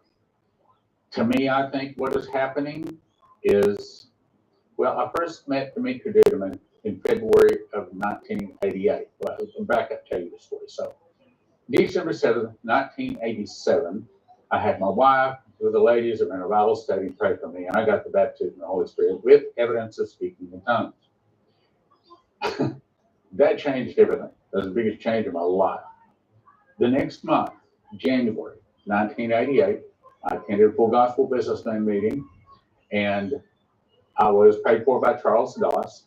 And shortly after that meeting, I was handed a tape of Dimitri Goodman giving his testimony of being beaten and the angel coming to him, and the fall of America will start with an internal revolution in America. Started by the communists. Some of the people will start fighting. And like the guy in the video said, Shawnee, where did that kid get them ideas from? He just didn't make that up. He wouldn't understand the presidency. So he's heard that from his father, I'm guessing. Against the government. The government will be busy with internal problems, and that's what we're talking about today. So first of all, let me say something from our sponsors. Okay, so probably the next program is going to be some more confirmations. Our dollar's about to fall. I think it's more confirmations. I'm warning you. Now, I can't give financial advice, but talking in terms of Bible prophecy, if you have an IRA or a 401k, or if your money is in paper, in other words, probably stock market, I don't know, but if it's in paper, I think it's in great danger. It would be to your advantage. Call 800-200-GOLD. Doesn't hurt, doesn't cost anything, you don't have to do anything. Call them and say, hey, here's my situation, am I okay? Maybe they'll say you're okay. Maybe they won't say you're okay. Also, if you want to get the prepper bars about the size of a credit card, so whether your billfold or your purse, got a number for that. Also, if you have cryptocurrency and you want to make certain that the money is in the crypto is not lost in some kind of a big collapse, blocktrustira.com. Okay, second thing is, right now, Joseph Kitchen is offering site-wide free shipping. Now, I know what you're thinking. Well, Trump's in, everything is okay, we don't need all of this emergency food. Actually, especially the things I'm about to say today, I think you need it more than ever. If you do not have a year's worth of food, I think you are in very big danger. Next thing, I think that the mark of the beast, all of this talk about AI and make America the best in the AI, all of this is heading to the new system, digital Hey, system. Talia, good to So see no you. man can buy or sell, say we had the mark. This book will help you if you have friends, neighbors, loved ones, church friends, business friends, work friends that might take the mark. You need to get this book into their hands. Okay, so let's go on to the topic today. As Dimitri was told, this was given to him August 3rd, 1984. Andrew Gabriel Cunningham, this is what he said. He said, the fall of America will start with an internal revolution in America, started by the communists. Some of the people will start fighting against the government. The government will be busy with internal problems. In my opinion, that internal revolution just started. I think it's been brewing for a while, but I think it's just started. The socialists and the Democrats, I can't see them rising up and fighting. They're destroyed. They're in trauma. It's that bad for them. How are they going to rise up and fight? I think you've been watching Prophecy Club for a while. You probably already thought, is this the start of the internal revolution? Some of you may have said, this is the start of the internal revolution. Now, what am I talking about? Let's take it step by step here. So it says the fall of America will start with an internal revolution in America. I can remember back in February, March of 1988, I remember, come on. If anything, I think Trump just pulled off a revolution. The way he's brought in his people and it's just going to change the government completely. I think he done the revolution. America, united you stand, divided you fall. America is not divided. I can't imagine how an internal revolution will start today. Well, that's the point of the program today. I think most of you are saying, oh, yeah, I can see it now. And this was the big question. Before Trump got in, would it be the good guys in that the bad guys came and kicked him out? Or would it be the bad guys and then the good guys kind of kick them out? Well, I think now we know. I think it is that the good guys are in and the bad guys kick them out. I'll show you. All right. First of all, I do not think that the internal revolution is just an accident. I think that through the movies, the music, through our news, everything we see is all controlled by the devil. And they have created an argument, a fight between the black and the white, the Democrats and Republicans, whatever you want to call it, as evidenced by the FBI has now been accused of leaking ICE raids in Los Angeles. What? So this is law enforcement leaking to the bad guys that law enforcement is coming after them. That's stabbing each other in the back. United you stand, divided you fall. Remember the angel that came to Dan Coverstone said that the nation that is not united shall fall. Very direct. All right, let's go on to the next one. Radio stations in the San Francisco area are now warning that ICE is coming for them. Cities are distributing paper pamphlets how to deal with an ICE raid. Don't open the door. You have the right to remain silent. Okay, they're actually helping people that have broken our law come into our country illegally. They're actually helping. In other words, there's enough bad guys in our country, they won't help the good guys. So that means that right now, evil is winning. That's my point. Let's go on to the next one. Then, of course, surely you've heard about the U.S. aid and the massive fraud, and I believe the massive arrests soon to come. All of this is some of the people will start fighting against the government. Who are the people? The bad guys will fight against the good guys in power. Also, the damn media is complaining. They're saying, oh, he's going into U.S. aid and Elon Musk is doing all these bad things. I see the fall of the dollar imminent.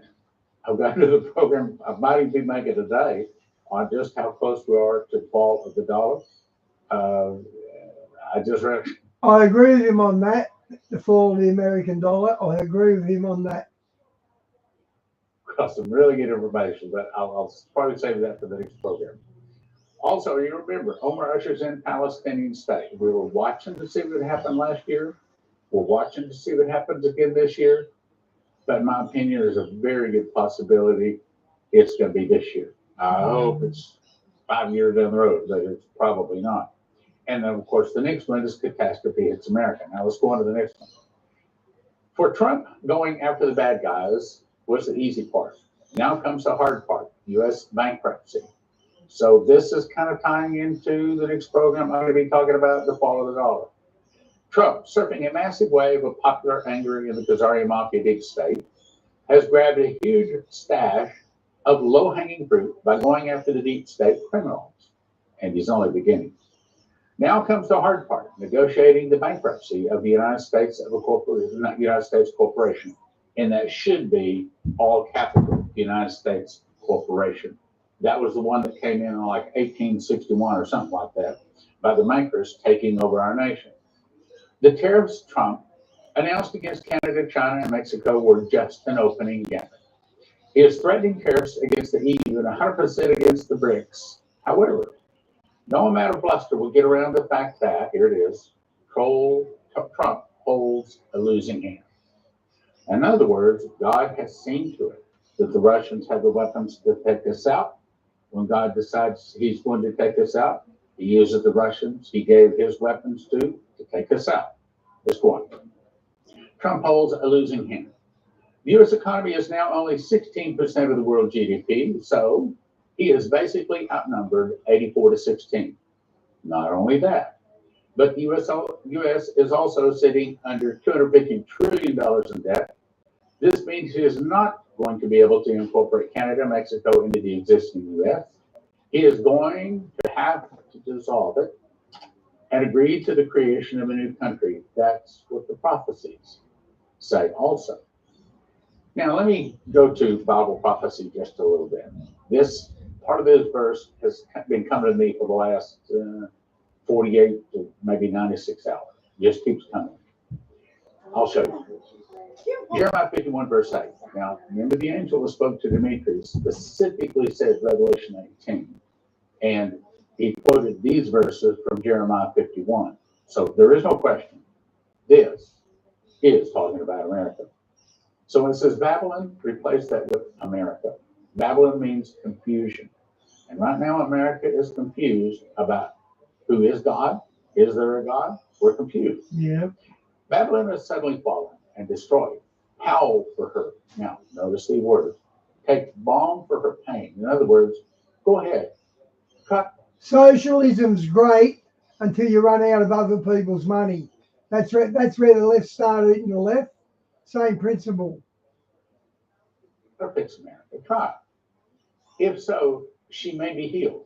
So what God is saying is, it is possible at this point for America to be healed. Take balm for her pain. In other words, balm is healing. Try to bring healing to America. She can be healed. That's what it's saying.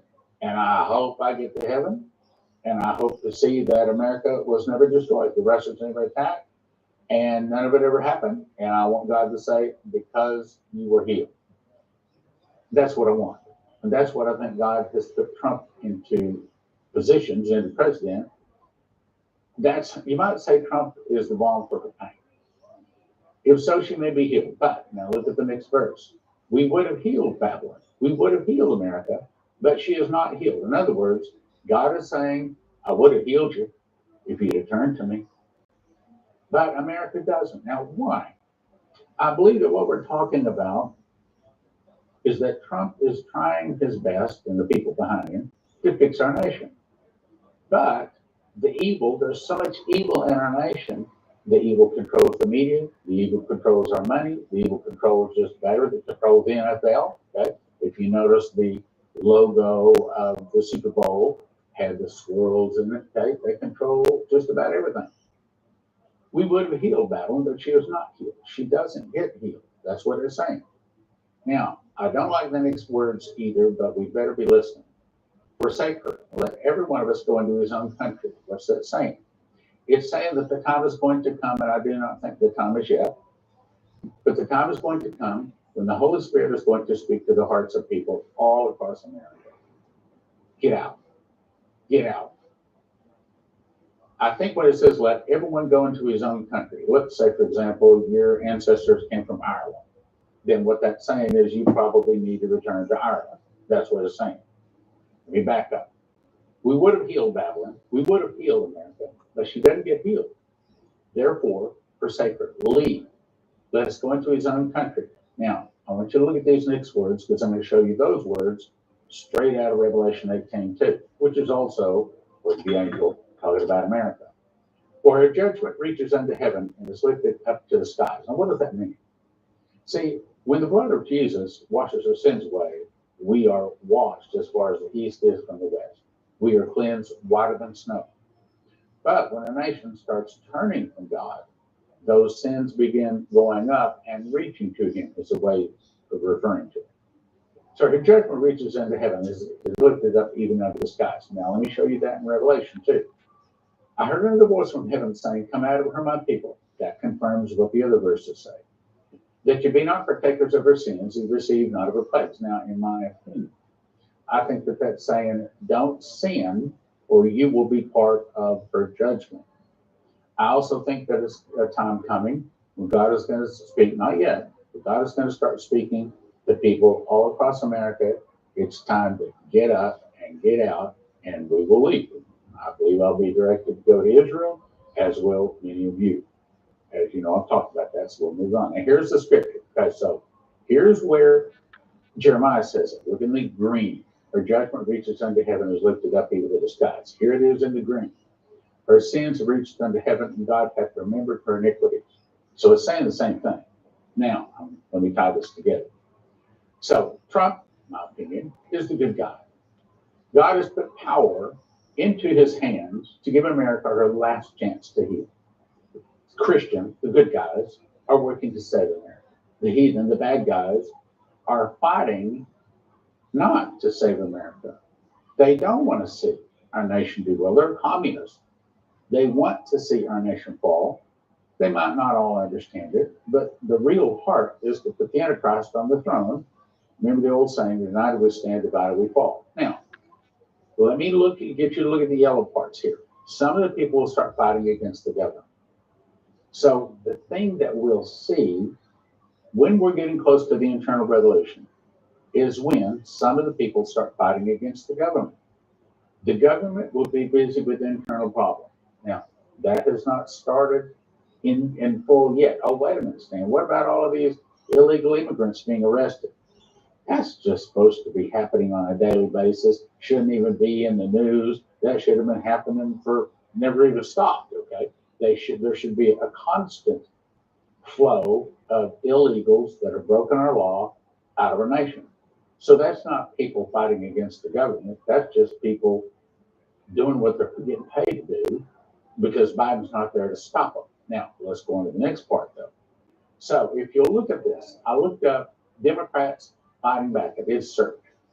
Here are the headlines I just found today. Let's look at the headlines, just the headlines. Schumer lays out Senate Democrats' strategy to push back against Trump. Some of the people start fighting against the government. When you have the number 2 person in the Senate calling for people to fight back, you're starting an internal revolution. Next article. Democrats confront limits on their power in bid to stop Trump and Musk. Wait a minute. Musk is going in and finding massive amounts of fraud and just open theft. You don't want fraud. You don't want our tax dollars to be. No, they don't. They want us to be broke, falling apart, so that they can take over. Let's go on to the next one. Democrats plot strategy and shut down fight against Trump. Some of the people will start fighting against the government. You can do the same Google search. Look, that's what I did. Democrats fighting back. This is what I found, and there's more. Democrats plot strategy and shut down fight against Trump. What? What's it talking about? When it says shut down, it's talking about shutting down the government, shutting down Musk, shutting down people, finding all of this fraud and theft going on in our government. Not thousands, not even millions, but trillions of dollars in theft. The next one says, blow this place up. Frustrated Democrats want the Senate to fight. They are saying, destroy America. They're saying, Russian, bring on those nuclear weapons. Destroy America. That's what they're saying. So some of the people start fighting against the government. Is here. It's here now. It's not coming. It's here. Democrats lead emergency meeting vowing to fight Trump actions. They're plotting. They're scheming. I saw Chuck Schumer, the number 2 guy in the Senate, stand up and say, fight, fight, fight. And he wasn't talking about like legislation. He was encouraging people to pick up weapons. And he didn't say that. But if you watch it, that's exactly what he was saying. Let's go on to the next one. Out of power, Democratic lawmakers take to the streets to rally. That's just the first thing. Okay, remember, Shane Warren saw them holding up signs, we want our entitlements. Well, that tells me that probably what's going to happen, Musk is going to run across a bunch of fraud. He's about to start editing or auditing the Social Security Administration. He's already openly said that many people that are getting Social Security don't even have a Social Security number. They don't even have an ID. So can you imagine getting a nice amount from the government every month and you're not even a citizen? You don't even have a Social Security number? That's fraud. Democratic lawmakers take to the streets to rally. They're suggesting people pick up weapons. Oh, no, not yet. But that's the point of the program. Can you see where it's going? Can you see this is the start? Okay, let's go on to the next one. Trump slashing DEI. Now, what's DEI? Diversity, equity, and inclusion. Well, so what's that really all about? What it's really all about is destroying the Christian faith, because Christians work on merits. We're supposed to not see the color of skin. We're not supposed to see gender. It should be the best man or woman for the job gets the job. But DEI comes in and says, oh, no. You've got to have this number of whites, this number of red and yellow and blue and green. You've got to have all these different. Okay, in other words, it's fomenting problems. My opinion is part of what is bringing a divide in America. Democrats are fighting back. Trump slashing DEI, how Democrats are fighting back. See, they're not talking about fighting back like, call your congressman. I mean, they are. They're not talking about give money to Democrats. They are. But what they're really talking about is pick up guns, fire bullets against the Republicans, against the government. That's my point today. Can you see where it's going? On to the next one. Democrats find their voice fighting Trump's federal funding freeze. John. What good Christian red-blooded American would not want to? Okay, Mike from Around the World's got to be on by now.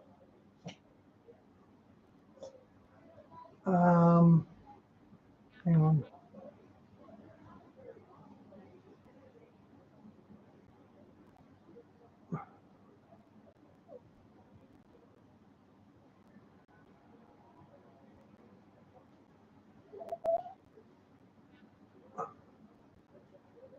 Loaded yet.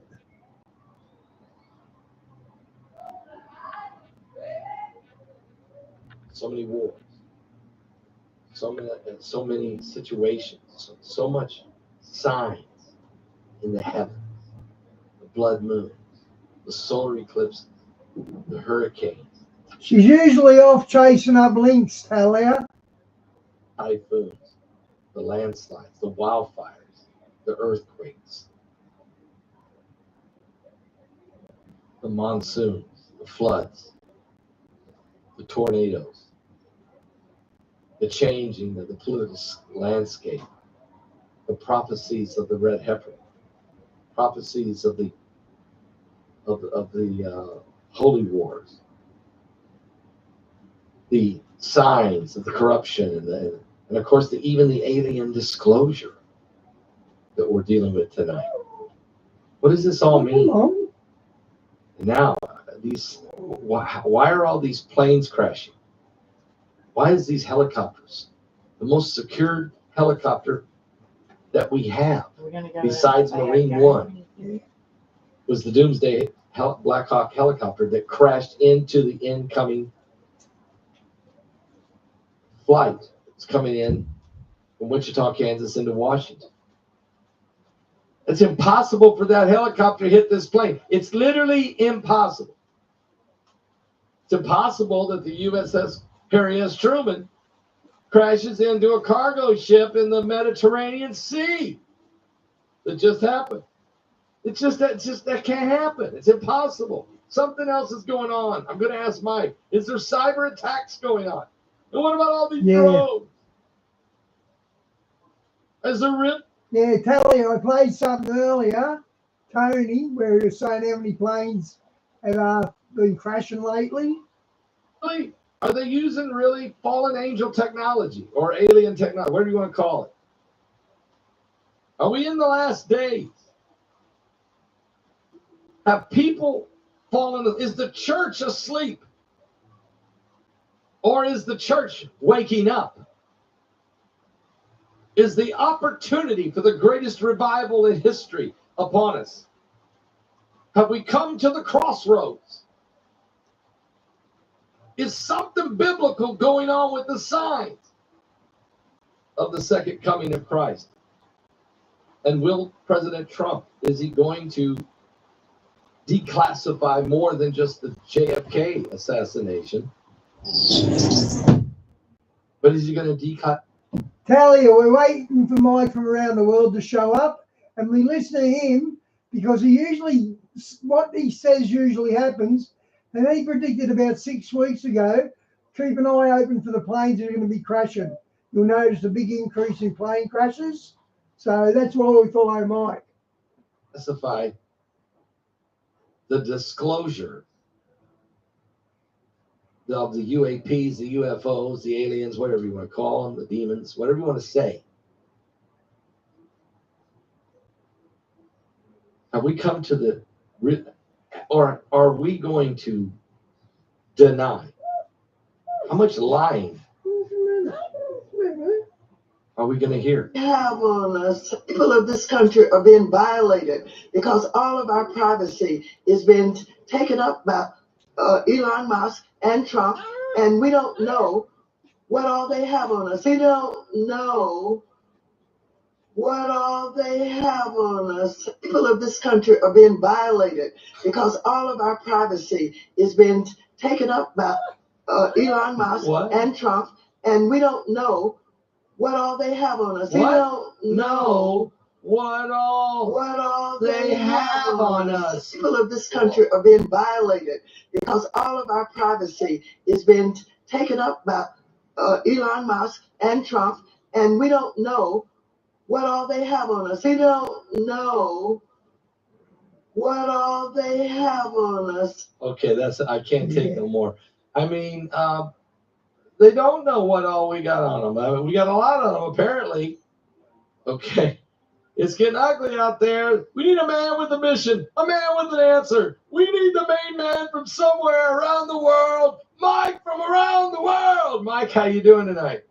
Pastor Paul, doing well. Uh-oh. Oh, no. It's been Not that shirt. I'm sorry, Mike. It's been 2 years, Mike. God told me to wear it tonight. Yep. Oh, no. Uh-oh. Well. Uh-oh. We're getting close, huh? Yeah. I think we've certainly crossed the threshold. I do. I just remembered Diane's been having trouble with the Wi-Fi, so maybe she's having trouble with the Wi-Fi again. Yeah, I think so. Mike, there's some people that don't know what the pineapple prophecy is. Oh, really? Yeah. It's been 2 years. I haven't worn this shirt in 2 years, but God told me tonight, wear it. I'm like, why? He said, Michael, no. Okay. All right. Okay. Well, just like I said last time, it was hot. It was summertime. It was hot. There was a gathering taking place. And a lot of people going to this gathering. They were coming in all types of people. And these tables had these umbrellas over them, and these people were coming in. And it happened to be by a river, like a riverway. And so I'm seeing all these people, they're coming to this place. And while I'm watching, the people are changing, right? Because some were just dirty, filthy alcoholics, just all sorts of people. They were changing. And I believe I saw Heidi sitting at one of these tables. Okay. With a bunch of people. But they were all changing, and everybody was coming in. They were waiting on somebody. So as I'm observing, I was put in people's positions, just sporadically. And this one guy that was sitting there, he was a veteran. He was sitting there. He said, I got to go back and get my, he specifically said tramadol. He said, because, he said, I got to go back and get my tramadol to have this. Because if I don't, I'm going to start feeling awful. And I could feel, he's talking about a dream. Could feel their thoughts, how they were feeling, everything. He goes back, he never returns. Another person said, I better check my finances to see, how my finances are going. This person was looking through their stocks and investments. They go back to check, they never make it back. Now I'm sitting here watching, I'm in all these people's positions. I'm getting snapped into folks' personalities and who they are. Everybody that left never came back. They didn't make it back. And something happened to them. And I'll tell you what happened to them in a minute. But as I'm sitting here and all these people are changing, their clothes are turning, the tables are turning white. The umbrellas over the tables are turning white. The people, their clothing is turning white. I'm not talking about a white that we see here on Earth. Right? Okay. This is a white that is brilliant. So I'm seeing all these people's clothing, they're changing. People's their countenance is changing, right? Their faces are changing. Wow. And I'm sitting there, and then I hear it. I hear, "Are you serious? Are you serious?" And it gets louder, and it gets louder. And so this boat is coming down this waterway, and there's this guy on the boat, and he's saying, "Are you serious? What?" He's coming around, and I see him, right? And he has this what did I call it at first? This like tropical shirt on. That thing you're wearing right now, that shirt you're wearing right now. He comes around there, and he's saying, "Are you serious? What?" And I got a good look at him. And right as he was coming around the corner, that's who everybody was waiting on. They were waiting on. Okay. Now, when I look back at the people, they were all different. These people had peace that cannot be described. Oh. Despite what it was, now remember, it was hot, it was miserable. Okay. Right? But they were coming to this meeting, this gathering place, and the sun started to go down. Mm-hmm. As you came around that corner, it's saying, "What? Are you serious?" The sun started to go down right when you got where all the people were. The sun dropped. And that was it. Yeah, the sun went down, and that was that. But the people that were at that gathering, they were changing the entire time. Here's what happened to the folks who did not stay. Okay. Because a lot of people were invited, obviously, and it was in their hearts to go, right? But you had a lot of people who wanted to go back, and they needed to check on things. Yeah. The veteran that went back to go get his medication, as he went back to go check his medication, he put some in his pocket, some small little tiny tramadol things in his pocket, and as he was going back, he never made it back. This black thing from the heavens fell on him. Oh. And it pushed his soul out of his body. What? And he went down. I could feel myself, because I was in this guy's body. I could feel myself going. Oh, you were down, feeling his looking pain. up. You're feeling. Oh yeah. Okay. I felt everything about this guy, and I was pushed down out of. I could see his body standing and starting to fall, but he was descending down into nothingness. I mean, absolute nothingness. Then it went to the other person who went back to check on their finances. Same thing happened. Every person that went back, they could never go back to the meeting place. And as it just so happens, that meeting place where everybody was meeting was, I'll call it a deliverance point. Okay. Anybody who left that meeting, because this was a gathering of believers. Mm-hmm. And there was no back. See, if a person had anything that could keep them from that gathering, right? From going all the way in that gathering and their faith and everything else, that was enough. And they would not make it. They wouldn't make it. So anybody who went back to go get, because the veteran, I thought he had a legit, a legitimate reason. He said, "I need to go back in case I start feeling bad." Yeah, it kind of made And I sense. could feel his body. He had a thought where he had ran out of the tramadol before, and he felt horrible. It was like a feverish feeling to be.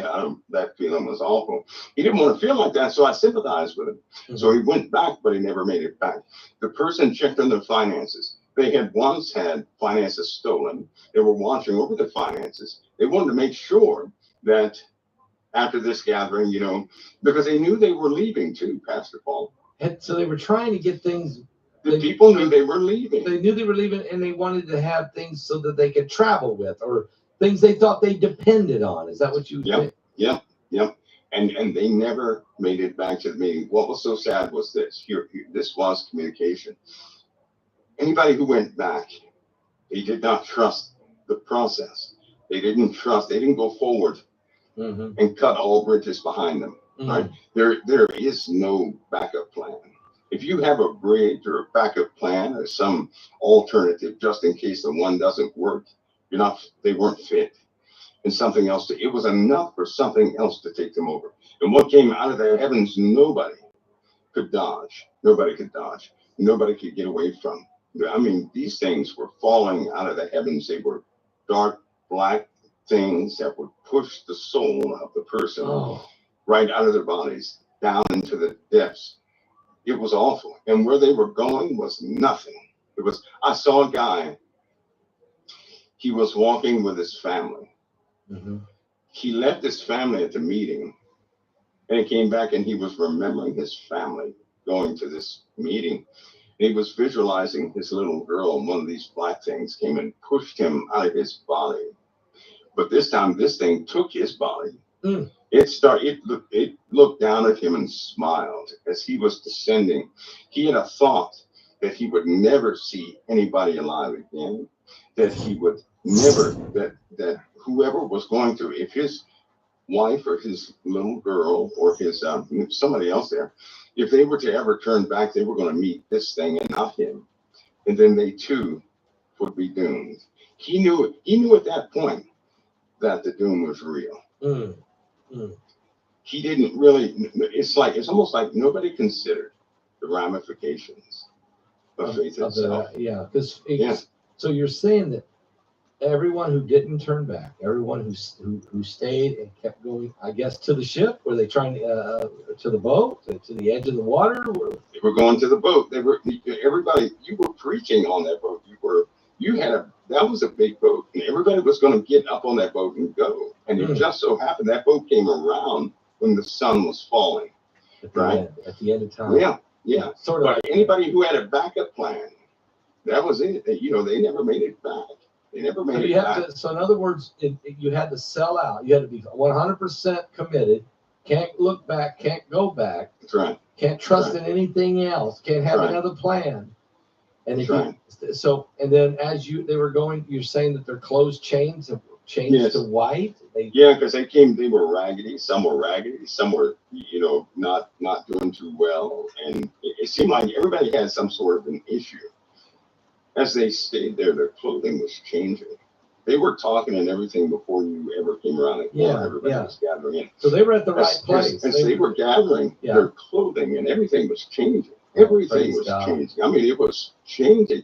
And to see it when the boat came around, it will make you emotional because the children, right? Some of them, you know, when a child is having, they have emotions.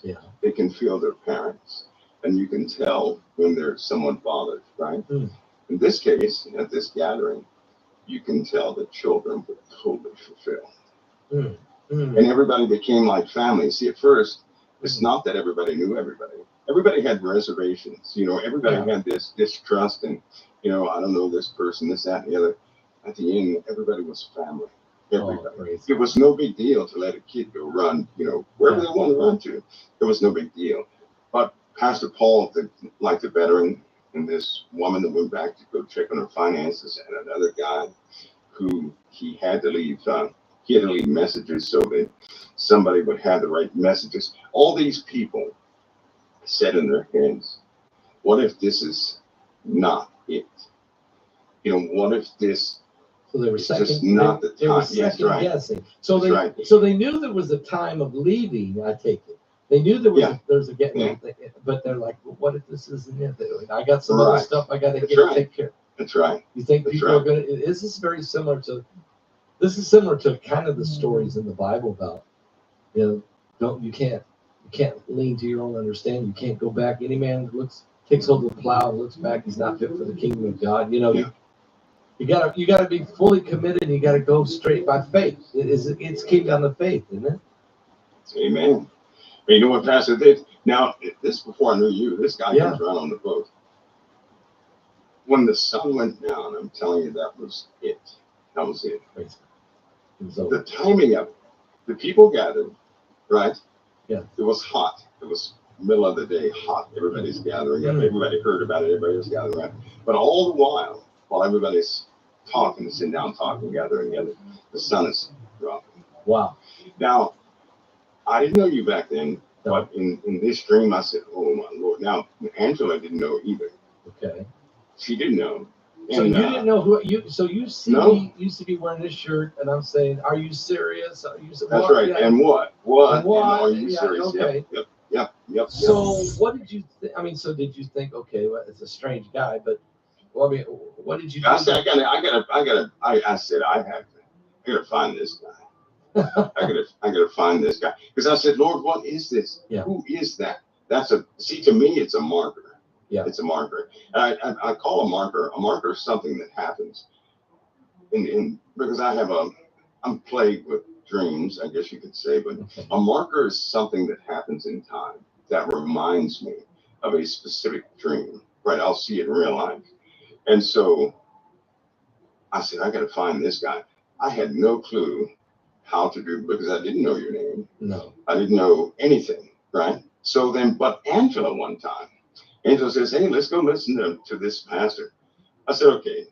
And we're online, and she gives me the link and everything. And I'm sitting there listening. And when I heard, what? Are you serious? My stomach flipped, twirled, and jumped out of my body. Everything just, I was like, oh my Lord. And that's when I said, uh-oh. It was fulfilling, but it was also that time. Now I met you, Pastor Paul, but this, you were coming around on a boat. What? And then all of a sudden, right in that dream, you're in this boat. But in real life, that one day you said, well, I'm going on satellite television. Oh, yeah. And you said it's through LaCie Networks. LaCie What? Network. Yes, that's What? true. What? LaCie. Are you kidding? Are you kidding? You can't make that up. No. You cannot make it up. And ever since that announcement, everything has been going downhill for the world. Wow. And so you found me. So how long after the dream was it till you found me? Was it? Oh my Lord, Pastor Paul, because that dream, let's see, I found you, what was it, 2000 and. He actually got people to donate so he can get an RV and give away Bibles in Hawaii. So it cost $64,000. People donated. We never saw the van, and he never gave books to Hawaii like he said he would. We don't listen to Mike from around the world. We don't listen to Paul. Well, that was 12 or 13 or something like that. It's been about 12 years or so. I had that dream about 2010. Wow. So yeah, that was a couple of 2010. years, at least 2 years or so. And I had no, so that means Angela did not know about that dream. Yeah. And I when I saw you, I said, Angela, I'm gonna tell you this dream. That's the guy. That is him. That's him. Nobody can tell me it's not. And so all these years, it didn't matter what anybody thought, what anybody said. And I said, no, that's him. You had a That's him. confirmation. That's The first time you called in, you actually called in on one of my, it was 12 years ago. And I was taking calls from different people, and all of a sudden you called in, and I stopped. I didn't know who you were at all, but your voice, it froze me. Okay, it just froze me for a minute, and we talked for about 20 minutes then. Then it was a noon show. So the next day, I even said, "Hey, can you call in tomorrow?" I've never done that before. Can you call in tomorrow? And you said, "Yeah, I can." And when you called, we started talking, and then I began to realize in my spirit, God had a special connection here and a special plan that He was using you, and that I was to listen and that others could hear, and that between whatever God was doing with you and me, that it was going to make a difference for people. I actually started praying, but I said, God, what am I supposed to do with this guy? He says his name's Mike Around the World. I don't even know his name. It took me a while before you told me who you really were. You had to trust me and I had to trust you. And but God said, yeah, you can trust this man. I got his hand on. I've got my hand on him. He is a man of God. And he's a man for this hour, for this last hour. That's the word I got from God. And so the sun's going down. And I guess it's been 12 years. I put on the shirt. I haven't worn a shirt in 2 years. The Lord told me tonight, says, I had a different shirt on. Lord said, go change it. Because tonight you got to wear this. Because tonight Mike's got to share. Because something's about to break. I don't know what that is. I got a lot of things to talk about, but I felt more led to just say, Mike, do you know what's about to break? Is there something God has showed you, or is it just this time of that we're in? There's so many things happening. I mean, the war with Putin and Zelensky, the hostages that Trump says needs to be released. Marco Rubio's plane had a mechanical problem. He had to turn around. He was headed to Munich for a security conference of all things. Yeah. The USS Harry S. Truman crashed into a ship in the Mediterranean, a cargo ship. How'd that happen? How did the helicopter crash into a plane? This was the Doomsday plane. Mike, what's going on? Can you help me understand what's going on? It's a lot. There's a part of me that it's very difficult to communicate certain things to people, right? Because of the context of what it is. Mm-hmm. I know a lot of people are hopeful. I know a lot of people are, they want the best, and sometimes they can't handle a lot. But Pastor Paul, I'll tell you something. This time that we're in right now, the Lord has shown me too many things. First of all, just in case people don't know, I've had this same recurring dream, and I had it 24 times in my lifetime. The same thing. And so I know it from start to finish very well. And it was the same thing. Obama was in it. I told my own relatives about Obama. When I first saw him on television, that's when Clinton was president. I said, there he is. But they said, he'll never be president in your lifetime. I said, no, he's going to be president. Sure enough, he was appointed president. Well, wow. The Lord works with me that way, right? So I'm immersed in these times and these situations and things like that. And sometimes it's very difficult to share with anybody things going on in there. But in this case, in this time, President Trump, it's so difficult to explain this to folks. If people would not look at Trump, the person Trump, just look at Trump as the position, the president. Okay. He is not a usual U.S. president. No. He's not. He's going forward based on his own personal convictions, right? Yes. He's not afraid to do certain things. In fact, he's quite defiant. Before going into any difficult situation, I've noticed historically, God will always put somebody at the helm that will not give in, right? That is tenacious. King David had problems. He did, right? But he would go forward with what the Lord had given him. That's one thing about David. The Lord honored about David is that David would stay on the mission. He would not deviate from the mission. David did plenty of things that were not right in the eyes of God, and David was reprimanded for that same thing. But he will go forward with the Lord's mission no matter what. Trump's the same way. If he has something in him, he's going forward with it, no matter what anybody says. In this time we live in, I hope people understand. If you go against evil in this world, you're going against Lucifer himself. He is the architect of this evil we see in this world. If anybody thinks that Lucifer is just going to let any human being establish any Christian-based or good thing in this world without him confronted, they have lost their minds. Satan is not going to sit passively and allow things to take place. He's just not going to do that. He will come with massive reprisals. And what people may not see right now is, yes, things are changing. Yes, evil is being exposed. But I'll tell you something. Demons don't like to be exposed. That is their power to stay hidden, right? Yes, yes. That's the leverage. Anybody out there, that's kind of the yeah, leverage. That's right. Yeah. And demons already know that human beings have authority. Human beings don't know that, but God gave human beings authority over the entire earth. And when a demon is revealed, a human being, sometimes even out of fear, will take authority over that demon, and the demon has no choice but to follow through with those authoritative boundaries. Trump is making some pretty big waves. He really is. But he's also uncovering darkness. Right? Yes. Whether purposely, inadvertently, he's uncovering darkness. As darkness is uncovered, there's an army forming right now as we speak. Whoa. Right now. Pastor Paul, I told somebody not too long ago, I continue to see. Could you imagine walking outside your door, and you keep going into a daze, and all you see is people crawling underneath the ground in the soil. Can you imagine that? I'm talking about millions of people crawling underneath the ground in the soil, full of vengeance, full of hatred, full of a plan. I mean, a devious, dirty plan. But they're crawling underneath their feet.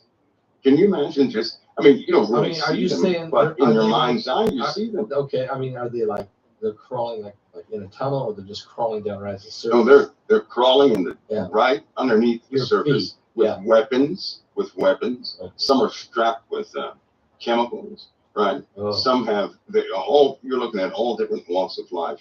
And these people crawling under the ground are part of an army. And they're about to strike, which is probably why I saw Trump with dust all over his face. But he was still alive. But he had dust. In 9/11, when people came out from the towers, they had dust. They were covered with dust. I saw President Trump just like that, covered full of dust, just like that, as though he was right there in 9/11. But this was after some sort of an attack from this group that's crawling underneath the ground. Not deep in the earth, just right underneath the surface. Very demonic. I believe that, well, look at what's happening. You have people who have been deported. You have this extra spending that's being shut down. Shawnee, that says it all, doesn't it? Paul or White? That says it all. All of this is causing enemies. All of it is. Yeah. Soon the sentiment of America will change. Folks, please hear me. The sentiment of America is going to change. And some of those people that were trusting of Trump are going to turn against him. Yeah, because they don't understand that if any country is going to get rid of wasteful spending, you have to bring it forward first. So these enemies, these are foreign enemies also. What's about to happen with Russia, with Ukraine, that's going to produce enemies. What Israel is about to do is going to produce enemies, and all of them are being emboldened, right? This is going to cause them to join hands against America and the Western alliance of sorts. That's what's going to happen. So you're looking at you're not only that, you're looking at places like Mexico, Canada. You're looking at adversaries like China and everything. Although I do think China one day is going to change their mind. That's going to mess people up.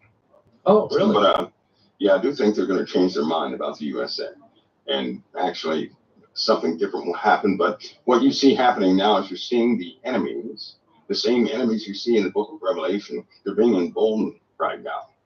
And in the Middle East, there's an entire rearrangement of the Middle East underway. An entire rearrangement. Well, Jordan came to see the president this week. And we know Netanyahu came the week before. And I think when Benjamin Netanyahu came, he said that we're going to redraw the Middle East. Now, he may have a concept in his mind what that means. But you're saying there's something bigger than one man or one president or one leader or one prime minister. This is bigger than that. Is that what you're saying? Yes. Well, I just seen where Trump today said, okay, he was on the phone with Putin, he was on the phone with Zelensky, and he said, we're going to get peace here. And we're going to go to Saudi Arabia, of all places, to sit down with Putin with Mohammed bin Salman. To me, that's one of the wildest arrangements I've ever heard. But do you know why that would choose Saudi Arabia? Pastor, I told you eventually Saudi Arabia is going to be wiped I'm guessing it's a neutral country. off the face of the earth. Yeah, you did. You have always said that. Off. So a moment of betrayal like no other is soon to take place. When you entrust people in the Middle Eastern mindset with Western arranged matters, you're always going to have some sort of conflict. There's going to be a time. These adversaries are working hard. They're getting together. Fastball. Like Iran. Iran is building up its forces. Nobody's talking about Iran. They're building up their forces.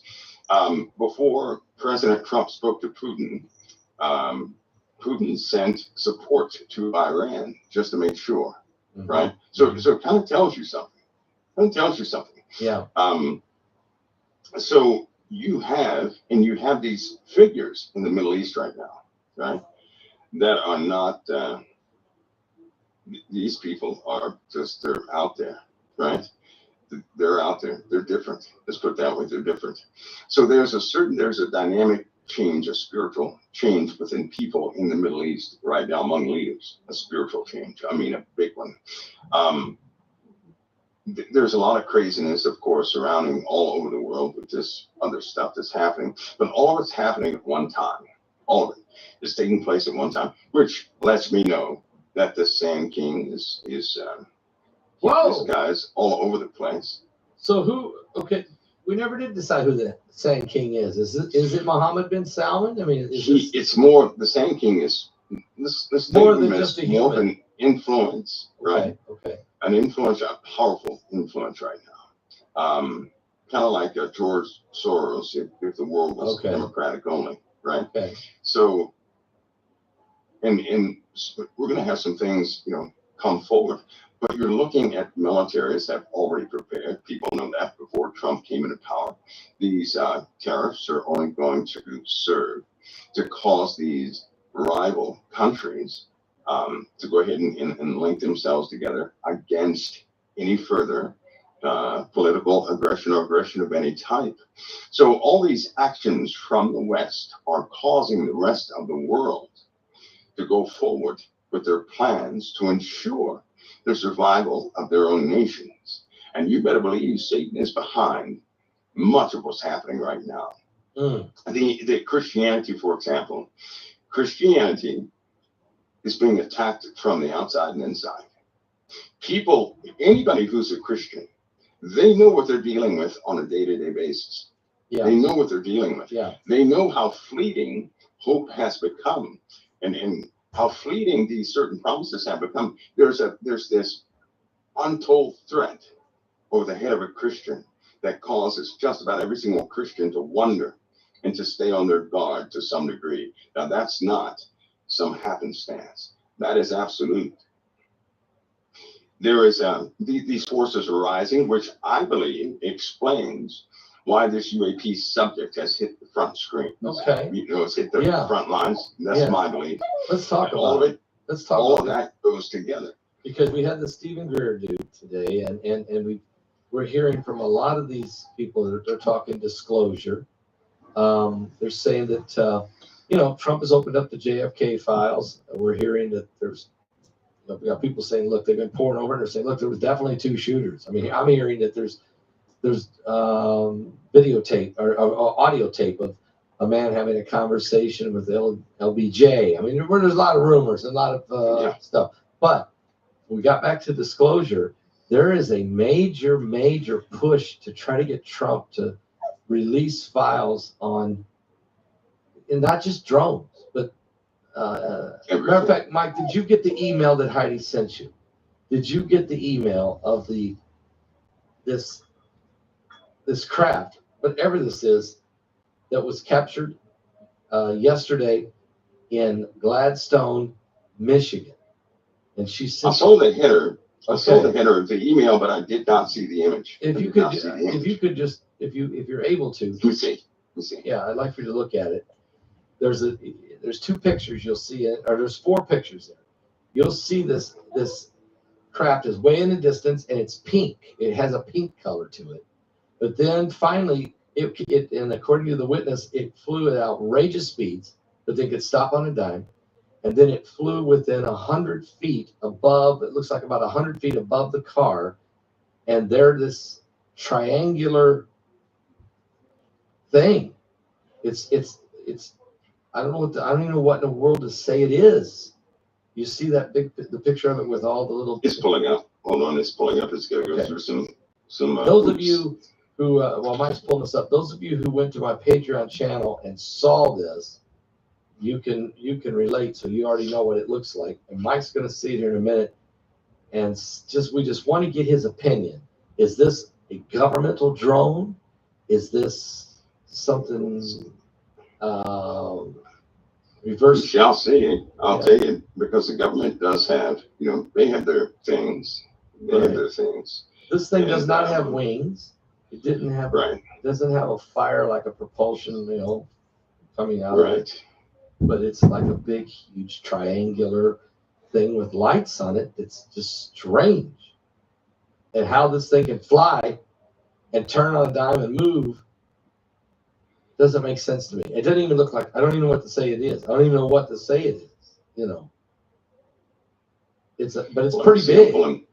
I'm pulling this up right now, so let me get the first looks just loading.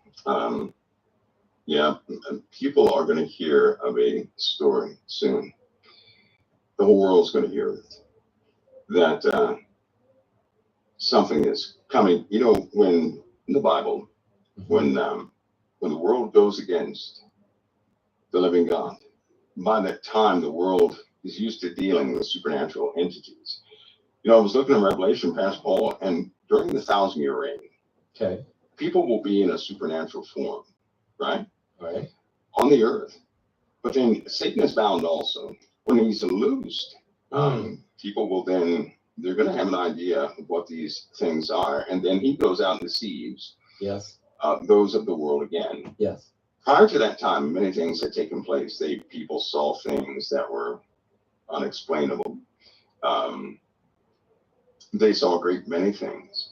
I believe this year, 2025, is a type of introduction of sorts, or part of the disclosure that's been happening. But what people get, they're not going to want. They want, especially Christians who don't operate by, they operate by discipline and the Holy Spirit. And I say that because of this. When people get around these things, when they get around a real one, all they feel is awe. Okay. That's what they feel. They feel awe. They feel love. They feel an embrace. They feel complete. They feel a promise. And if they're not spiritually grounded in Christ, they can be swept away by those feelings. They really can. Yeah. Because it truly will be It just shakes your like faith. Does it? I mean, a spiritual experience. like this thing is a triangular. It's not triangular. It's a rectangular craft. But it doesn't resemble any kind of a craft like you would think of. It's rectangular. It has weird lights on it. Yet the person who saw it said with their naked eye, the lights weren't red or pink. But the camera, the lights are what we see in this picture. Right. Don't you love tech? It's When you need it, when you actually need it, it won't do anything. From what you're describing, it's not pulled up yet, Basketball. This is it's not pulled up yet. It's doing some security thing. Who knows what that is? Maybe they're looking into some. Who knows what that is? Let me see if I can hold. Is there any way you can send that by text or something like that? Oh, not text. Text. Let me see. Heidi, let me see if Heidi, you're listening. Can you send him another email? But this time, do you want an email or do you want a text? Let's see. Wait a minute, Passport. We may have success here. Passport, I'll tell you something. There's been an increase in these things, and I know that people want the truth of them. But here's one of my greatest reservations, and it's coming anyway. I saw one time people. They were in these. This is a vision, right? It's part of a vision. But I saw people standing by these tents. And these tents were everywhere. These tents were gold, and people were by these tents. And these people were looking. They were doing their thing, but all of a sudden the sky is filled up full of all these things that people are seeing. As the people looked up, these things would then come over them, right? So if a person was wanting to see one, the object would come over them and shoot this beam down on them. Okay. When this light came down on them and left, their bodies were frozen in the motion they were in when they were looking at it. So I went over to one of the bodies and I moved the arm, and the arm stayed right where I moved it. Then I moved the head, and the head stayed right where I moved it. What? So it was like the soul of the person was gone, and it left the body behind, a husk behind, a lifeless individual it left behind. The people couldn't help themselves because when they came over, they felt all of them had a spiritual experience. What was actually happening? These things were taking the souls of people. They were consuming the souls of people, meaning they were causing people to believe in them. The way they were believing in the UFOs, people were supposed to believe in the living God, right? But they were all their devotion, all their faith, all their trust, all their everything, they were giving over to these things. Now, for anybody who says, oh, that's not going to be me, unless a person is because if a person operates by emotion, in other words, if feeling can cause a person to really be drawn to something spiritually like that, they're going to be deceived. All right, Mike, here we go. I printed it out. I'm going to hold it up on the screen here. And oh, let's see. Hold on. All right, let me get over here. Now, from a distance, there was 4 pictures this person got. From a distance, it looked like you could tell it was some kind of a vehicle. It was some kind of craft in the air. Whoa. Is that the, wait a minute. Is that the front or the side? Is that the side? That's the side of it. Okay, go ahead. That's it right there. That's what they got. That's all what they could. It was way in the distance, and then all of a sudden, it at enormous speed raced up onto the car, and the person caught a picture of it right there from the side of it. This is the side of this craft. Okay. And you can see it's rectangular with weird lights. Okay. There's no wings. There's no cockpit. Who is? Oh, I wish you could get something to that person. I need to know when it was the person who took the picture. They saw it, right? Yes, absolutely. I need to know, did it sound like a jet plane was coming right for them, and then the jet engine sounds like it shut off? That's what I need to know. Okay, how do you? Did it sound like a jet at first, and then all of a sudden the jet engine just shut off? You need to know the sound. What did they hear? Yeah, because I need to know if she heard like a jet engine, like as though a jet engine broke away from an aircraft, but then it just shut off. That's what I need to know. You see, I'm holding it back here, Mike, so you can see. They're in the yeah, I can see it. They're in the car. You can see the road in front of them. There's the visor, one of the visors in their mirror to the right of them. And there's this thing. I mean, this thing is huge. I can see. Because if she heard a jet engine, right, before that ever happened, then I'm familiar with that craft. And then I know what it is. Right? Okay, how do you can I hear tell you this, if she did hear a jet engine, it is not ours. Okay.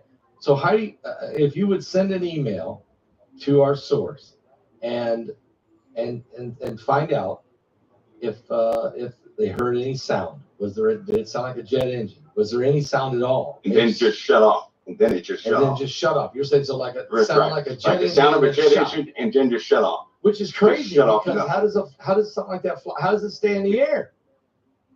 But that's what I need to know right there. Because listen, these craft, when you to tell if it's some of the larger craft, right? Yeah. Where do they build these craft, I wonder? Look at the size of it. I wonder where they build them at. It's pretty good size. If you're flying around in the air like that, you would often emulate sounds that people are used to, so nobody now, Mike, you can suspect. As you can see, the lights are red or pink. I see that. But the lady who's seen this thing, there was no color at all in those lights. The lights were just white. In naked eye. Yep. No, okay. Well, listen. It sounds like I'm familiar with that craft. Here's in 2000, in year 2000, and was that 2000?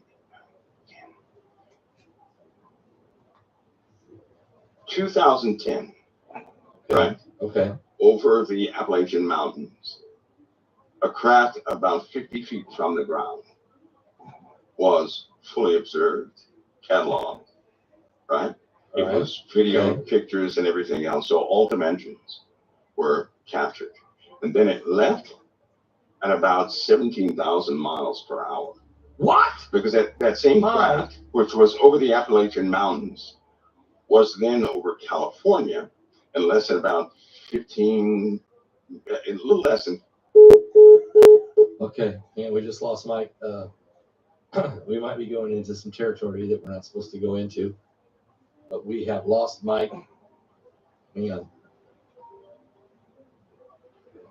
All right, Mike. I think I hit it, yeah. For those keywords. We hit it. Anyway. Okay. Anyway, you're saying you've seen this. This could be what you've seen before. Oh, yes. Okay. Oh, it's not a drone, right? Mm-hmm. Okay.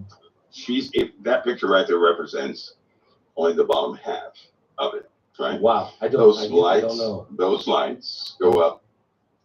If they were to turn on all the lights, it would look like it looked like the Twin Towers or something was going straight up. That's the way that craft sits right there, what you're seeing, they're actually seeing the nose of it. So it's pointed straight down. What? Mike? That's what they're saying. No, it's a rectangle. You're saying that's probably the nose of it? How big is it then? How big is it? They cannot see the rest of the lights. If they were to turn all the lights on, it would ascend through the clouds and out just up and out. Wow. That's no joke. That's just how it looks. Okay, now that's what it does. Is this an American craft? Is this, No. Is this another world? From another world? No. Well, it's not American. It's not from any nation that we know of. Okay. I can't say most of these craft. I won't say they're from a different world. I will say this: the fallen angels, when they were this is just my brain. This is me. This is mine. But when they were demoted, right? They lost certain spiritual abilities to return back to the heaven of heavens, right? So they were also stripped of certain spiritual authorities. Okay. So that means they couldn't do anything. Even right now today, a demon wants to possess someone because it cannot do anything outside of a host, right? It needs a it person. wants to possess a person to interact with this world. Mm-hmm. Satan himself does the same thing. In Revelation, what does Satan do? He essentially has mankind build a copy of the draconian system, and then he gives it his power-seeking great authority. So he possesses it. He can't do anything by himself, or all of us would be dead. These when they fell, they couldn't do anything else, and so what they did was they influenced certain people, but these people are limited to work with materials, right? They can only work with materials. So some of the craft and things that they build, they know how to manipulate God's creation. They themselves can't create anything new. They just utilize God's creation to manipulate everything they can manipulate. They need they need man to participate in it, right? That's right. Okay. That's right. That's right. Or they're just stuck in the spiritual plane. Now, some of these craft are simply manifestations of spirit. Some of these crafts are actual craft. They're made from God's creation, which means they're made from metals. They're made from biological life forms, all smashed into one. And then you have one of these crafts. So they're limited to utilizing God's creation to build what they have to build. They can traverse the heavens also, right? They're not limited to stay here on this earth. Those that have not been bound. In the time of Enoch, all of them were not bound inside the earth. All of them were not. One third fell with Lucifer. Only 200 of the chiefs of 10 were on Mount Hermon. And of course, they had children. So only 200 of the chiefs of 10 were on this earth. And of those, the 200 were bound, not the other ones. So the other ones are floating, doing all sorts of things, influencing everybody they can. How many are they? We don't know. It's a third of all the total angelic host, right? Right. And the angelic host, I say this. All of what mankind has observed, all of what they can see, all of what we can imagine, all of what we dream, everything is all one. It is just one little tiny piece of creation. It does not represent the vastness of creation by any means. The fallen angels are bound to this portion of creation, right? Now, there could be many dimensions in this creation, right? Many dimensions. But we're only talking about possibly a tenth of a billion of a percent of what God actually is or what he actually has. They're bound here, but they are utilizing the materials of God's creation to do what they have to do. And what they want to do is to pervert. Phil, the Philadelphia experiment in 1942. They made a ship go into another dimension and brought it back. We all know about it. Everything they can. They also want this. They want their children, their offspring, their hybrids, their children, whatever they want. They want them to inherit eternal life. So they're constantly preoccupied with infiltrating the church, people's lives to experience what people have experienced. If the Holy Spirit working within mankind is a mystery to God's angels, they're the ones that never fell, then you know it's a mystery to the fallen angels, right? That's true. Yes, it would be. So we have something within us that they are quite curious about. And so, these things are manifesting in many different ways. So you're looking at potentially, Pastor Paul, their children, for example. The children existed before the flood and also after that. They're still here on this earth. They're all over the place. Wow. Okay, we're getting a response now from the person who actually seen the craft. And can I read it? The question is, did this sound like a jet engine? Did it sound like a jet engine? It just cut off. It cut off. Okay. When it first showed up. When it showed up, did they hear it like a sound of a jet engine and then stop? Just shut off. Or was it just silent? Okay. What was the sound? There was no noise. Okay. Silent. Okay. So no noise, was silent. But this is the person. Okay, this isn't the actual person. This is the one that this person told. So you're still okay. We're gonna go find the actual source of the picture. And again, well, okay, they did check the flight radar. No, they're not going to show up, and it was nowhere. They're not going to show up. We'll still try to find out. Did they hear what sounded like a jet? Yeah, because and the reason I say that, Pastor Paul, is that there are some specific craft, right? Mm-hmm. They almost look like a giant hot dog bun with a spotlight on the front, many lights around. What's the matter, man? Yeah. Come here. Okay, so they were talking to this person. The person who actually seen it was on the phone talking to the person who Heidi just got a response from, and their phone call was just interrupted. You know what? I think I think that's the real. I think it's not only the real deal. I'm trying to determine what type of the real deal that is. Okay. In other words, you believe this is an American. This is not an American military. No. Or any other nation. Can I say this? Yeah. NASA is lying through their teeth. I got to be careful. I can't get Be too careful. fast. Be careful. These guys are lying through their teeth. There are certain folks who are lying through their teeth when they sit there and say, all this is man-made stuff. They're lying. They are lying. They're lying big time. Because they're not allowed to tell That the particular public. craft. Yeah, Shawnee, that was the power of jinns, flying carpets. Jinns are demons. Well, they're against it. They're fighting the idea of people knowing what those things are in the first place. Pastor Paul, it'll be a phase when people learn that these things are real, number one, right? They still won't put it together. Disclosure. That with the fallen angels. They won't put the history together. Okay. Phil, what about Trump's appointment as Paula White as a representative of Christianity? What do you think about that? I don't like it, mate. We all know what she's like, Paula White. But eventually they will. And when they put the history together, that these things are connected to, or in fact are, the offspring of fallen angels, Christians will take instant authority. That's what they don't want. Oh, See, that's if why they could do. Okay, that's why they're not telling us, because if That's they right. ever say, "Hey, this is from the fallen angels, original fallen angels," That's right. Christians say, "Really? Okay, if that's the case, That's right. we come against it in the name That's of right. Jesus." That's right. They That's don't- right. they don't listen to That's that. right. That's right. So they want it to be a crazy Oh, that's interesting. topic, so nobody rebukes it, right? Okay, Nobody's going to okay. rebuke something crazy. That's why when people have certain dreams of specific nature, or if they see something like that, rebuke it, all of a sudden something happens.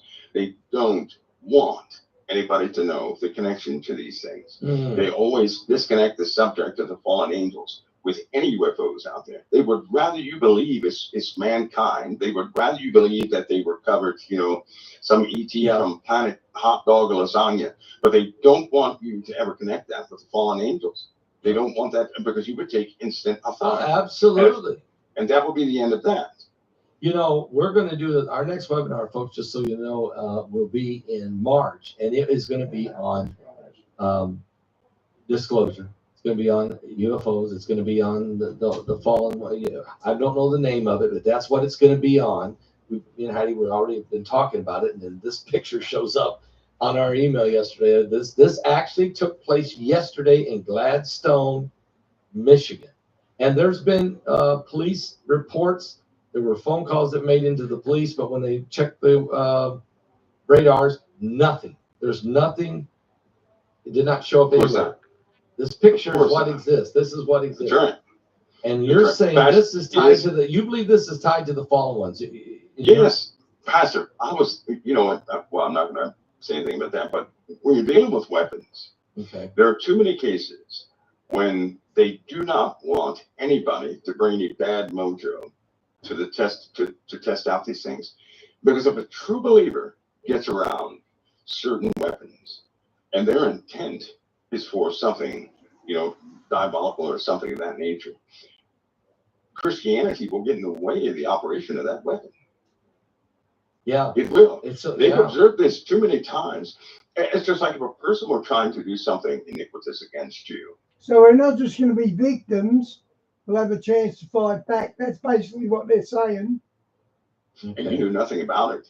But that day you were trusting in the Lord big time for something. It would get in the way of the operations that we're trying to take. They already know this. And so when it comes to craft, they benefit greatly by computers. But computers and watches and all this stuff that we see, this is a byproduct of man's ingenuity. But a lot of it was inspired. Everything mankind creates is inspired. So here it is. Here's a big mystery. Every single device that has ever been inspired, that ever came up to be something major, was inspired by a dream, a vision, or through meditation. Do you know that? So it was given to mankind. Okay, that's why God speaks through visions and dreams, but also we could get revelation from the dark side. They're there. They're waiting. They're waiting. When a person, that's right. When a person sits down and they're trying to access their own chakras or something like that, they're meditating with Buddha, and they're trying to reach the Akashic records. What they're doing is going into a domain that they have blinded themselves to. And then when they get, they're going to be inspired by anything that goes along with the plan of these fallen ones. That's what's from Microsoft, from Bill Gates to Apple, right? To the Patriot missile system, to current radar systems, to the first radar system, to radio, to television, to everything that we used. It was inspired. Fiber optics, inspired. All of this was inspired. So, and it was inspired through meditation. It was inspired through a person reaching out to the other side, Nikola Tesla. He meditated. He thought he was talking to Martians. Yeah, he definitely. So it's really almost like he got into he mentally spiritually got into another domain, another dimension. He had communication with the other side. That's right. He thought they were Martians. Yeah. Formulas worked. Yeah. The formulas worked and everything else. In fact, all of these Albert Einstein. Yes, he did. Oppenheimer. All these guys. Yes, he did. Yeah. Yes, he did. Oppenheimer knows about the Akashic records and the Vedic text. And so everything came from there. So yes, these guys were inspired by who? The fallen angels. Wow. For these weapons and things. Yeah. They know this, Pastor Paul. So that's why they don't want Christians anywhere near it, because Christians will exercise their authority. Is it possible that the rest of the world has no faith that they have? Is it possible that Trump, of course, is being inundated with counselors and advisors and people recommending things, and he's got a lot on his plate all over the world, everything he's doing. Are they going to try to push him to try to reveal some of this, to let some of the secrets out, maybe? And, Of course they are. And the devil's It's going not to be going a to fight, want. though. The devil is That's going right. to want that to happen, right? That's right. That's right. Wow. So it's a fight. You know, it's a fight all the way. It's a spiritual fight all the way, but it's real, and people are going to find out it's real. Right? That's just one side of that's that side of things. But there's a betrayer in the midst. You know, before President Trump was You keep president, saying that there's a betrayal, a great betrayal coming. this is the biggest betrayal ever. You want to share a little bit about what direction do we need to look here? Oh my, no, well, if you look at Trump, you'll see the betrayal. There's a betrayal coming. President Trump loves this country, despite what people think about this. Absolutely, he does. Right? Yeah. He loves this country. He does. He loves the country. But there are betrayers in the midst. Yeah, I'm sure there is. This is this perfect scenario that people were hoping for. I'll tell you what, so long as Christians pray, not pray that their will be done, but pray that God's will be done. But also pray for mercy and peace upon, our leaders. If they could do that, then things will be a little easier. But there's a betrayal coming, and once the betrayal happens, so it's the not empowerment happened yet. itself will be the destructive thing. The same people. I take what I learned in life is that watch those who love you the most. It'll be a Judas moment almost. Well, there's so many advisors he's Sounds like Musk. dealing with. There's so many. Will it be a group? Will it be like a cabal of betrayers? Well, there are going to be some little betrayers, but there's a big betrayer there. But here it is. When a person is down and out, that's when you find your friends. You don't find your friends when you're at the top. You find your friends when you're down and out. That's true. Those who stick it through, right? Those who jump off the boat as soon as the storm comes, they're not your friends. They're going to come back, but you better not bring them into your inner circle. Guys, don't do that. Yeah, right. Guys, no, don't throw out any names, guys. You don't want to do that because there's so many advisors. Yeah, there are a lot of contestants, and you be careful. No, I wouldn't be premature on that, but there's a big betrayal. Yeah. Because we live in a time where men are calling evil good and good evil. Yeah. And those you think may be evil are not. Right. And that I've learned that over the years. Like, man, that person there that kind of freaked me out. Then later I find out, no, they were really real. And then somebody you thought for sure was in the camp with you. No, they weren't. You got to be careful, and that's why we need the Holy Spirit. That's why we need the Holy Spirit. Well, Mike, we're going to, of course, this webinar coming up, we will definitely be talking about these things, but we're going to get you the answer. As soon as we get the answer, we will email you the answer about this. Did it have the sound of a jet? I want to get the person who actually took this picture. I need their answer. That's who we're going to go. I'd really love to know that. That's the person that was communicating with us is a relative of the person that took the picture. So we're going to get to the answer for you. So that's something a person would not normally communicate in any sighting, but in fact, that thing would sound like a jet was coming right towards them, followed by nothing but silence. That's crazy. That's what I want to know. Did they hear that? Okay. Did they hear that? Mike, there's a lot on you've given us a lot to think about. The dream you had. Oh yeah, Heidi's got some. No, not yet. What do you have, Heidi?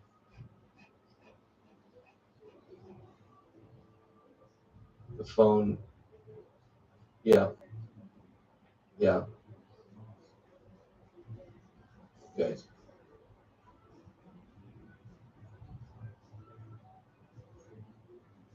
So the person that took the picture was on the phone with her relative, telling them what she saw, and then all of a sudden her phone, the connection was immediately made dead. And when I called her back on the phone, the phone company said it can't get online, all circuits are busy, and they could not talk. They could only text. And then the landlines went down. Wow. She was at. So that's that monitoring system. I tell you what, Pascal, nobody really has privacy. They really don't. They never really did. But There's you know, also- that's just further proof. People are also seeing flashing lights now. There's a lot of different flames. Now they know about people should know about LiDAR. Okay, LiDAR. Right now, listen, there's a battle map being drawn out right now. And LiDAR. How do you spell LiDAR? How do you spell that? L-I-A-R. L-I-A-R-D-A-R. Yeah, LiDAR. That's a laser scan is what that is. Okay. Right? It's a flat laser scan, more like a fan that hits the ground. And what they do is they do ground mapping with LiDAR. It's nothing more than a type of distance measuring optic which goes in circles or pattern. Okay. A remote It's an sensing acronym. technology. That's an acronym. Yeah, it's a remote sensing technology that uses lasers to create a 3D models of the Earth's surface. It's a light detection ranging. There you go. Okay. So it's more like it's a LED with an infrared LED with a receiving LED that spins in a circle. That's all it does. Crazy. It goes in a circle, and they count the increments of time it takes for the actual laser to reach whatever object is reaching back to the object. They use three bands of light, one to bypass trees and things of that nature. LiDAR can map That's land, the whole Earth. This is happening to the whole Earth. It's been contracted out, right? Okay. There's a company that uses DJI drones, and they are fitted with these LiDAR kits, right? And they're flying in patterns. You can actually buy, say, like a Matrice DJI drone. You can set this on an autonomous flight, and it will go back and forth scanning whatever area you just programmed. If you had 1,000 of them, you could do 1,000 the same way it would fly itself. It will fly to its destination, scan, and go back to its original position. These are you can tell they're not UFOs because they're flying in pattern. Okay. And they're flying in pattern. They do have they can't. Sorry guys, I gotta go. It's getting late here and I've got things to do. Okay, see you tomorrow guys. God bless.